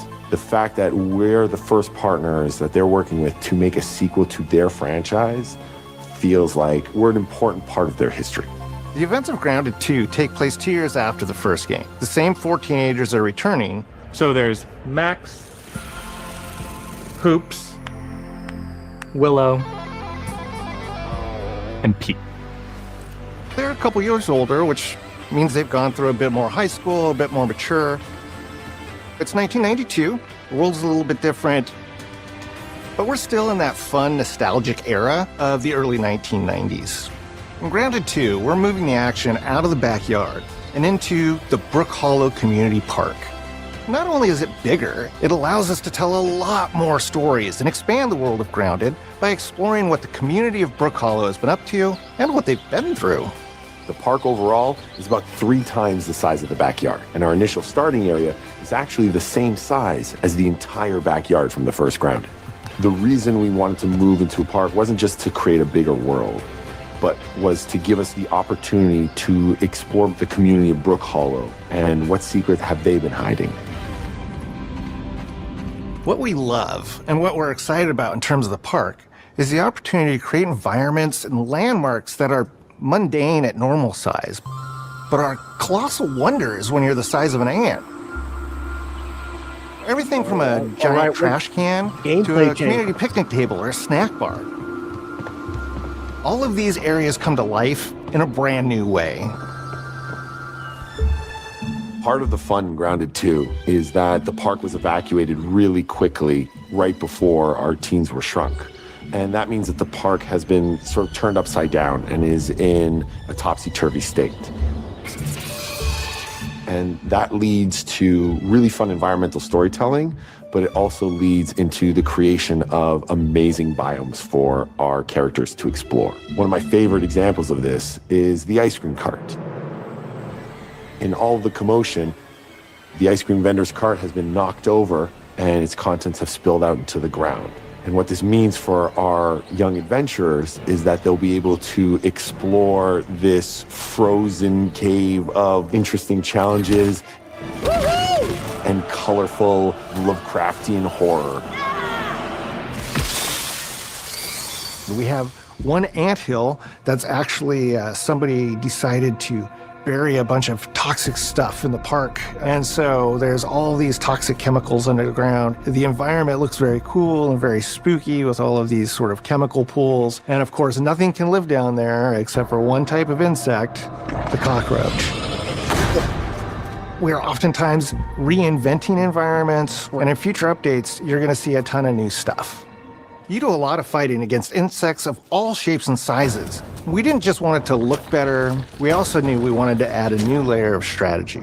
The changes that we've made aren't limited to tuning animations or adjusting attack or defense numbers or making characters or insects move faster or slower. But we did all that too, but there's also an entire sort of rock, paper, scissors strategy involving light attacks, heavy attacks, and blocking. We've also added dashing as a new way to both get out of danger quickly or jump in for a quick attack. And almost all the insects in the game will have these abilities now too. Sort of like a chess match, but one that's super frenetic, looks super cool, and is ultimately just a ton of fun. We're leaning into clear playstyles for tanky warriors, low defense, high damage rogues, effect-wielding mages, and ranged hunters. In the first Grounded, we have mutations, and there were weapons and armors that favored different playstyles. In Grounded 2, not only will there be passive mutations, but there will also be active mutations. And a lot of those mutations support these archetypes. My favorite way to play pretty much any game is chasing after those game-breaking builds. And that's why I'm so excited for what we're doing with archetypes in Grounded 2. I'm all in on the rogue. Now, you can even dual-wield daggers. I've been dialing in this glass cannon build that stacks ambush, assassin, and cardio fan mutations with the wolfbane daggers and the wolf spider armor. It lets me open up combat with massive backstab damage that also inflicts venom. Then, I can use the extra stamina to reposition and try to dodge, rinse, and repeat. It's high risk, high reward, and absolute chaos in all the best way. I'm looking forward to seeing what wild combos the community comes up with and what they inevitably break once they get their hands on the archetype system. It's going to be awesome watching it evolve with player feedback and watching us try to keep up with all of your game-breaking builds. One of the great things about Grounded is the variety of players it attracts, from builders to crafters and everything in between. Let me know if you guys want to see Grounded. It's actually a pretty fun game for 4 you people. know that I'm neither. I am a murderer of insects. Personally, I prefer the term harvester. I love going out, hitting things, and bringing the materials like insect body parts back to my friends to use. This way, we keep progressing and playing together. And for those new here, every game also is trying to coming make sure that Xbox armor Cloud and that was equipment are presented easily here. understood by the player, especially when they're playing Every co-op single game. with their friends. It was really, really important for us to deliver on all of that for the bigger space and experience, because that was the only way we could truly support the feature the community has been asking for since the very first Grounded release. I was hoping for Perfect Dark. Mounts. Our mounts, No, they didn't we call say them anything, buggies, did they? have an entire suite of moves and have their own special abilities and attacks. None of these games will be coming to Stadia. We really wanted the buggies to be an extension of the player in every way possible.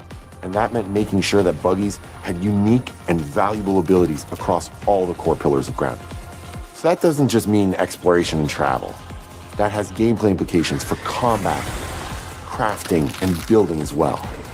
Just like how we wanted to expand on player playstyles throughout the game, we're going to make sure that every buggy that we add has its own personality. The Red Ant Soldier can enlist up to 2 Red Ant workers to follow you around and help you out. If you get into combat and you don't want to fight while you're saddled on your buggy, you can jump off and they'll fight right alongside you and provide support. The Orb Weaver buggies are a little less useful when it comes to general utility, like building a base or harvesting, but they're awesome when it comes to combat. Sure, their defenses aren't super strong, but they're heavy hitters. They're also super fast and they have some great special abilities, like a scream that allows them to stun lesser-powered insects, and the ability to shoot webs and entangle other creatures. So the Orb Weavers won't be your base-building buggy. You should use the Red Ant Soldier for that. But they're super fun for exploration and combat. Red Ant Soldiers and Orb Weaver Spiders will be available at game preview launch. There will be others in the future, but those are the 2 we're starting with. The connection that our Grounded community has with us is something we want to keep forging with the sequel as we make an even bigger game than the original. Pretty much from day one, we knew we wanted to return to game preview for Grounded 2. Sure, it comes with some trade-offs, like the game's not done and it's out to the world. Really but there's so much value in building it alongside the community.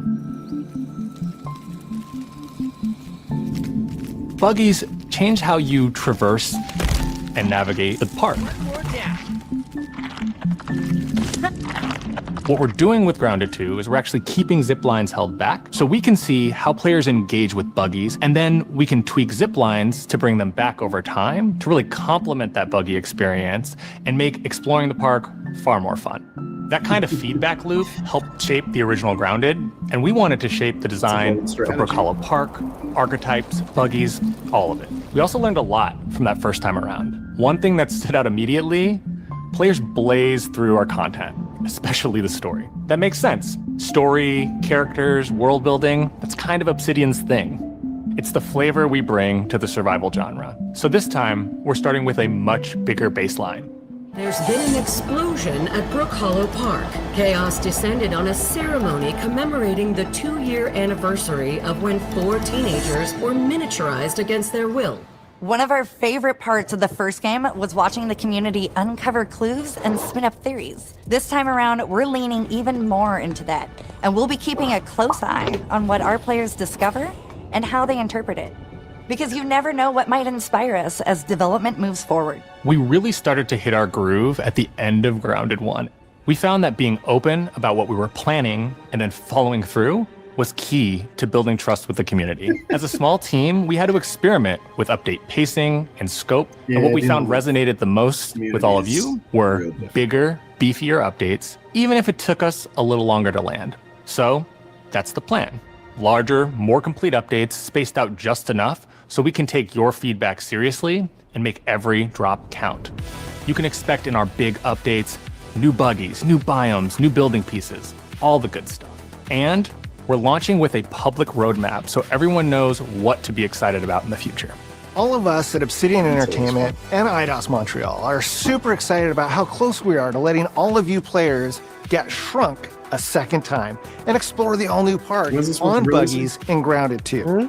If you're a returning Grounded player, we're really looking forward to you experiencing all the improvements. If this is your first time getting Tiny, then all I can tell you is that a world with an entirely new perspective and an entirely new feel awaits you in Brook Hollow Park. It's time to ride together and survive together. Interesting that they're removing the zip lines for the boats, though. Imagine if in the new Zelda they just didn't put in the glider. We want you to mess with the other stuff. You can be upside down.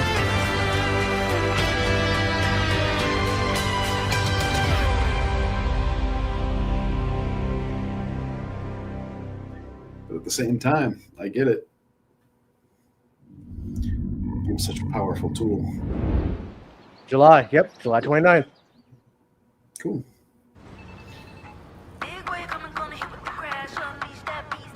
Oh, this thing again. Alright, we'll wrap it up. We have been expecting you. This is where it starts. We can change the world as we know it. Can you handle that? So what do you think the biggest news was? Let's do this. They positioned Black Ops to be the biggest news. I'm here to even the odds. Clockwork? Any objections? I thought Clockwork was interesting. Here's the plan in the and I'm not. I didn't want to watch 35 minutes of Outer Worlds, but I'm interested. It was a very long show. Please follow me. I'm also kind of interested in whatever that cutesy monster is. I don't know enough about it to be in or out with. Well, hello there.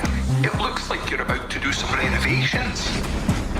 Keep your This filthy game, I need fingers to off be- me. I need more info. Renovation. This is gonna be awesome. You think Tony Hawk only has Mikey, or maybe we'll pick our favorite turtle?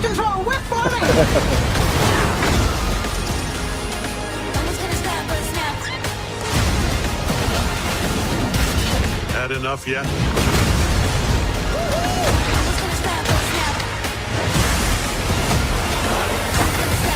Form up! I'm inclined to enjoy Invincible, but like, I don't know.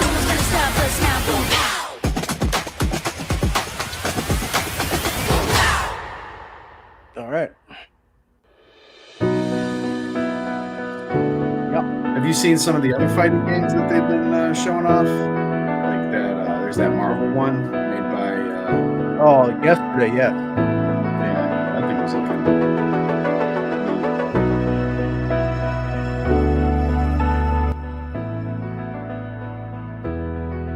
Yeah, so what do you guys think? I think there's a lot of interesting stuff.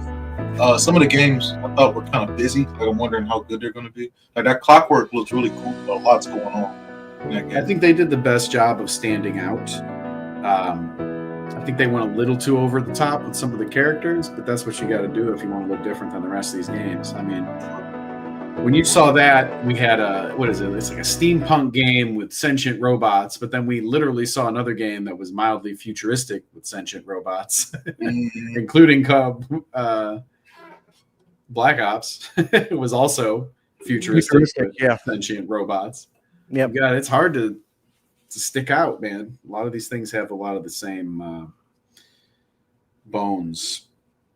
Yeah, I mean, well, I mean, in terms of video games, there's since the past 10, 15 years, what else can you do? The next generation is like doing VR, you know? Yeah. VR is cool, but at the same time, there's stuff that's missing. You know, we got Meat Boy, which shows off that platformer thing, which people like. Yeah. You know, Tony Hawk. The thing with Tony Hawk is there's no other games like Tony Hawk besides like Skate and stuff, but like it's a different game. It's not first person guy with gun and magic hero powers, which is literally half the games we get now. Yeah. Well, games like Tony Hawk though too. I mean, that's a niche community. So I mean, with that too, you can bring in stuff from the real world as far as like microtransactions, even though we hate, and so that gets people excited about stuff like that. So well, with Tony Hawk, it's always about music and style and the famous amount of polish that they can put into a game like that now compared to what they had on, you know, the Dreamcast when I was playing Tony Hawk the most is crazy. Oh, yeah. I just hope it doesn't lose the magic. You know, a lot of these new, especially shooters, they have these faceless characters with not enough personality, and you're just like, why am I here? Mm-hmm. And I need that personality. I need something to get me excited. I need something that I can attach myself to give me some affection for the game. Mm-hmm. That makes sense. Yeah. Some that Dawnwalker game looked pretty cool. It like looked like a mix between like The Witcher, like you said, Game of Thrones, had a Game of Thrones feel to it. I'll wait to see the gameplay for that, because like I said, that I was just like, all right, so this is medieval Blade, but I just want to play some Blade. I am looking for the full list. If I could throw it up on screen. I'm trying to figure out what games would be coming to GeForce Now. Hold on, here we go. Yep, got it. So they pushed ESO, they pushed there's no Perfect Dark, no other MMOs, just ESO is the only thing that got some screen time. They didn't talk about too much, but that Beast of Reincarnation looked cool. I thought they were making like their own Ghost of Tsushima. Yeah, some of the 2D games looked okay to me too. Here we go. Yeah, let's see. Is this I think this is everything. And the thing with Ninja Gaiden is, like, I wanted to go back and play Ninja Gaiden, so I was going to pick up the one on Steam, you know, the remake of the one on Xbox One, or original Xbox, not Xbox One. But I was reading the reviews, and apparently they took stuff out, they censored a bunch of things, and I'm like, why? So I kind of passed on it when I learned that they were censoring the game. Yeah. The one though I did make a comment on was that Solo Leveling. As popular as that anime is, and you don't really see a lot of anime-based games other than like when they were doing like Ninja Storm or Naruto get a lot of attention. As popular as that is, if that's done Usually, right, yeah, it's a really popular game. Usually only the biggest ones, you know, your Dragon Balls and your One Pieces get stuff. But that's so like Dragon Ball always does well. That's a money printer, man. If you can make a Dragon Ball game look reasonable, you're gonna sell it. Now I know they were pushing the Outer Worlds too, obviously, but other than this, what would you say was the highlight? For me, it was Clockwork. Okay. Yeah, Clockwork. Outer Worlds 2 was neat. I didn't play much of Indiana Jones, but it looked good. That's always cool. I'm a little concerned about their Square stuff because they're just releasing stuff that's been out for a long time. Oh yeah. You know, and the way that that's going to succeed is if this Play Anywhere works, and people get on board with it. Yeah. Because otherwise, you know, the people who wanted Final Fantasy bought it. They have. Now, Final Fantasy. They didn't buy an Xbox 14, if that's their game. But Final Fantasy 14 and a lot of the other ones are already on Xbox Cloud. You know, purchase your own or stream your own game. 7. That's 16 and 7 remake chapter whatever. Yeah, remake. I think this is the second one. I know I think I covered that one on Boosteroid. Yeah, coming to Xboxes. So I wasn't expecting it, but yeah. I have some concerns about how Tony Hawk's going to do because I love Tony Hawk, but my best memories with Tony Hawk were chilling in Drew's basement, playing Tony Hawk, passing the controller around, hanging out with my friends.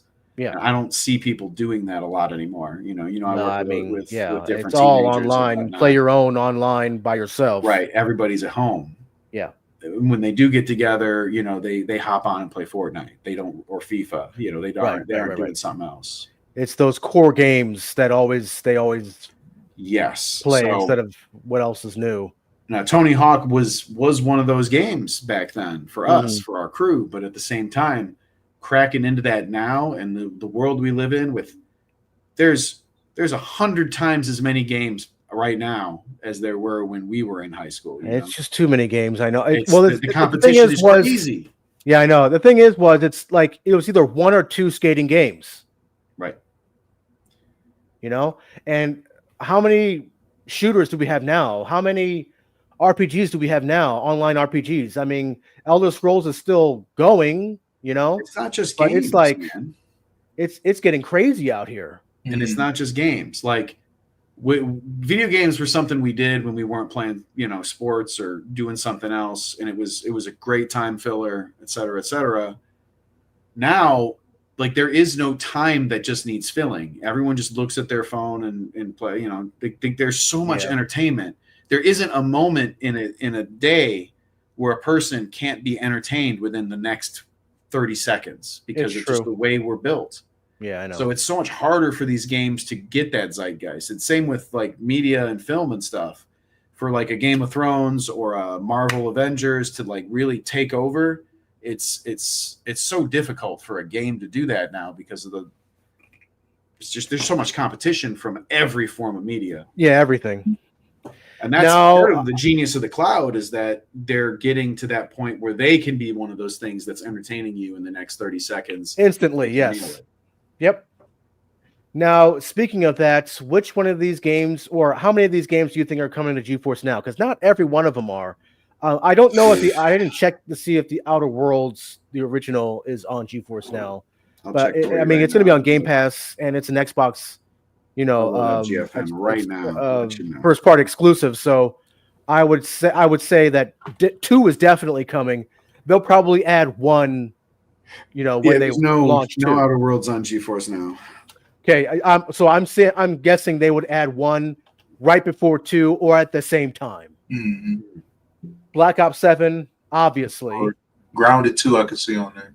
Grounded is already on GeForce Now, so Grounded 2 definitely. Gears of War, yes. Same with Jones. Same with Indiana Jones. That's DLC definitely coming, most likely day 1. Clockwork, brand new game. I would see that coming. Dawnwalker. What about Tony Hawk's? Tony Hawk is Pro Skater is not on GeForce Now, and I'm wondering if it's like a rights thing. I don't know. Possibly, yeah. Some of these other ones, like I don't think like At Fate's End or Keeper. Some of those seem like some more like indie type games. I just don't see coming immediately. They might, but just not like immediately to GeForce Now. Yeah. Invincible Versus, maybe because how popular it is. But again, if there's like a rights thing with that, I don't know. Who owns Invincible? Amazon. Yeah, that was something I was looking at. I was like, Luna maybe. Hey man. Yeah, I don't see Luna. If they were smart, but whatever. The is Fallout on or no? Is that on Geo? Fallout 76 is correct. It is? Yeah, I thought it was. Sea of Thieves is on there, so that should be. Sea of Thieves is getting DLC or the next season, so that's definitely on there. Because it didn't. Again, I think because it didn't get a lot of like talk during the showcase. I don't think Beast of Reincarnation might come very quickly. If it gets super popular, maybe, but I don't think that's going to be like an immediate ad. Yeah. But they're all coming to Xbox Cloud, which is so. I mean, I was hoping for upgrade, some kind of upgrade. Hey, we're upgrading Xbox Cloud to support all these new games, because I mean, if that's not the case, we're getting maybe 1080p, maybe 30 FPS, Yeah. for some of these games. Mm-hmm. And for some of these games, I know they were using Unreal 5, and right now it's just not cutting it.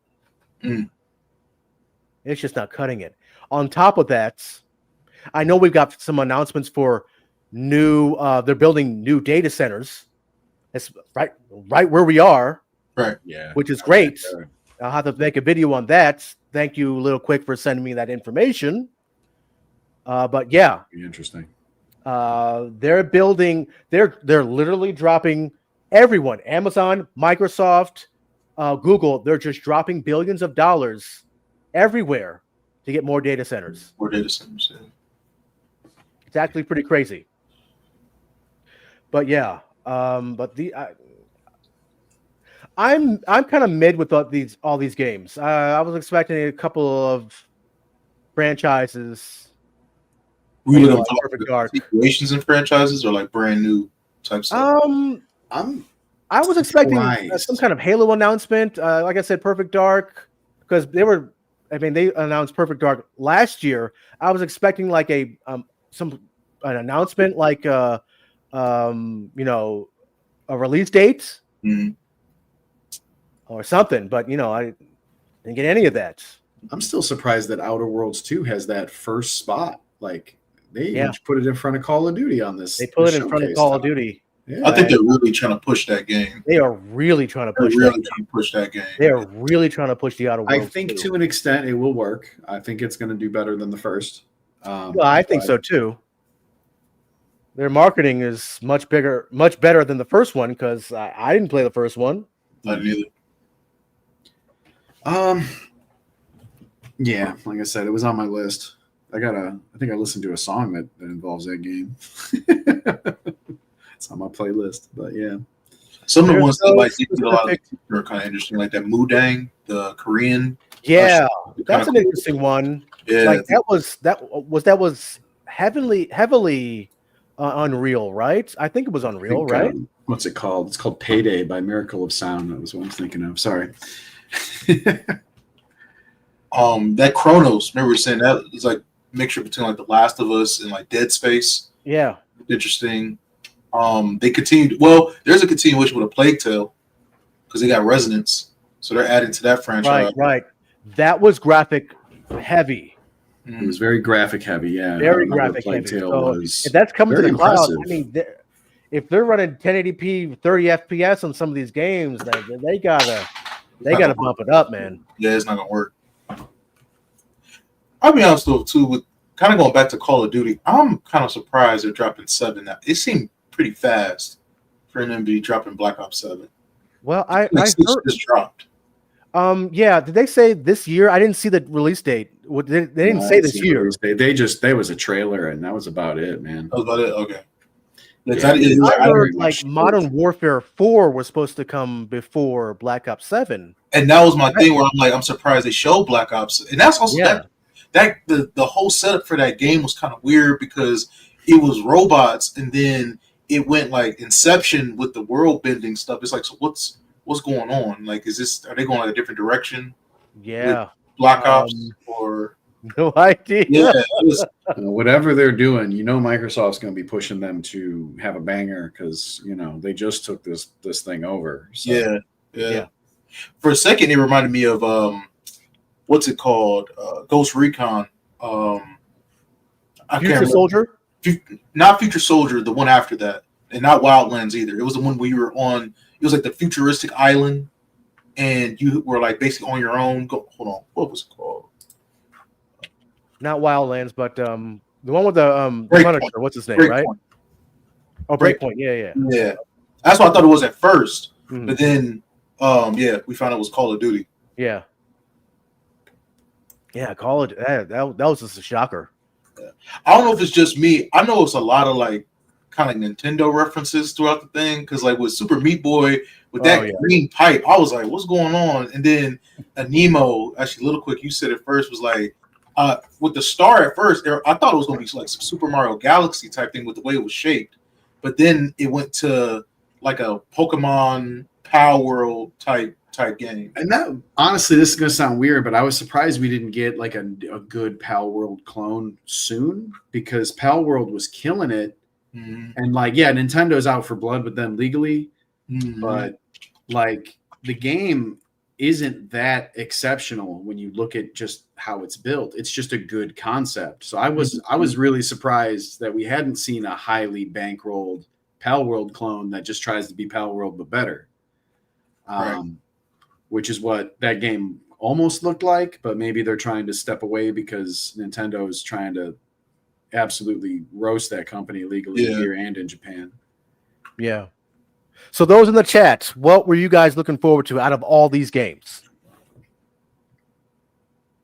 Oh man. Well, somebody really early was looking for Forza, and that didn't. Yes, that's right. Yeah. Yeah. That didn't get mentioned, and then yeah, man, I'm disappointed. Yeah, I would think that would have got some more love. Yeah, I don't know. No one else. I don't think has said really anything. Maybe Grounded. Outer Worlds does look interesting to me. I'm not gonna lie. Clockwork Revolution, and I am kind of interested in that Amino game. And my guess is I will get around to playing Super Meat Boy at some point, but I'm probably not gonna snatch it as soon as it comes out. Meat Boy is just a solid franchise. The Gears of War Reloaded. That's gonna be like kind of nice to go back to for people who've been. The Gears of War introduction to PlayStation. Yeah, if I'm in the mood. Remakes are always if I'm in the mood. That's the only problem. Right. With Right. Yeah, like because I know I'm not getting anything new. Silk Song. Yeah, that Silk Song is like the most wish listed Steam game right now. One of them. Silk Song is up there, but nobody knows when that's really going to happen. That's true. We've been begging for Silk Song for a long time. Have you played Hollow Knight? Hollow Knight's a I have solid not. game. I have not. I heard about it. I know it's super popular. It's a good game, man. Yeah. And you're right. No talk about Forza, Halo, no Forza, or anything like that. Yeah, that was pretty surprising. Yes, like I said, some of the key franchises are just not here. Yeah. Trying to think. Not a note on the Halo. I mean, they got a new team, right? Because what are they calling themselves now? The Halo Studios. I would have thought they would have had some kind of teaser on what they're doing. Nothing. I don't know, man. Halo hasn't wowed us in so long. I know. That's true. I know. You know, it's like it's almost getting to that level where Sonic used to be, man. When the new Sonic game would come out, and we'd just be like, "Oh yeah," and it's not that anymore. And it's like, hey, they're all on Luna. Speaking of Amazon Luna, they're all on Luna now. Yeah. But like the drought between like Sonic Adventure, like I guess Adventure 2 to like I guess Generations was the next time I was like, this is a great game. Yeah, I played Generations. There was a long drought of just mediocre, like you're getting by on your name brand and nothing else games, man. Well, that's when they started like switching up too, where they started doing different stuff with the kind of the universe. That's when you got the Olympic Games game, and then you had Sega All-Stars Racing, which that was a great game. The Black Knight. I mean, you had like a lot of stuff like that. So maybe I'm not going to say Rings and do the Black same Knight. with Halo, but they might switch it up and do something else. Mm-hmm. Yeah, because Infinite, I mean, you can look at it was like their first look at like an open world. So I guess I didn't even play the last Sonic, and I've heard mixed reviews. Some people said it was great. Some people said it was like I said, it's on Amazon Luna. The latest one, like the big Frontiers. Yeah. So I don't know. I feel like they need to be killing it because the movies are killing it. So like, I know now's the it's time so funny to that we saw drop a fantastic game and lean into them movies a little bit, man. You don't have to duplicate it, but you don't need Jim Carrey there. But like, yeah. Well, we got Sonic. We actually got Sonic this presentation.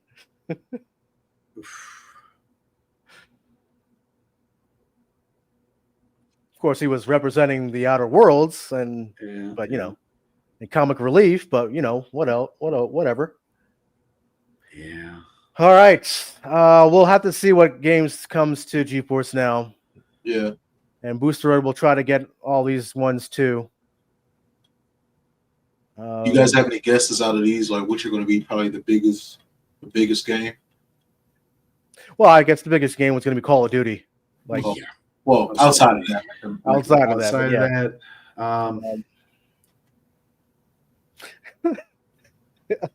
Yeah. Yeah. Clockwork. Yeah. I think Clockwork's going to be good, but I don't think it's going to be like a crazy, like awesome game. Neither do I. You know, I think it'll. I actually want to play Solo Leveling Arise. Yeah. No, I'm kind of like reaching on it, but like if that's done right, that could be a seriously popular game.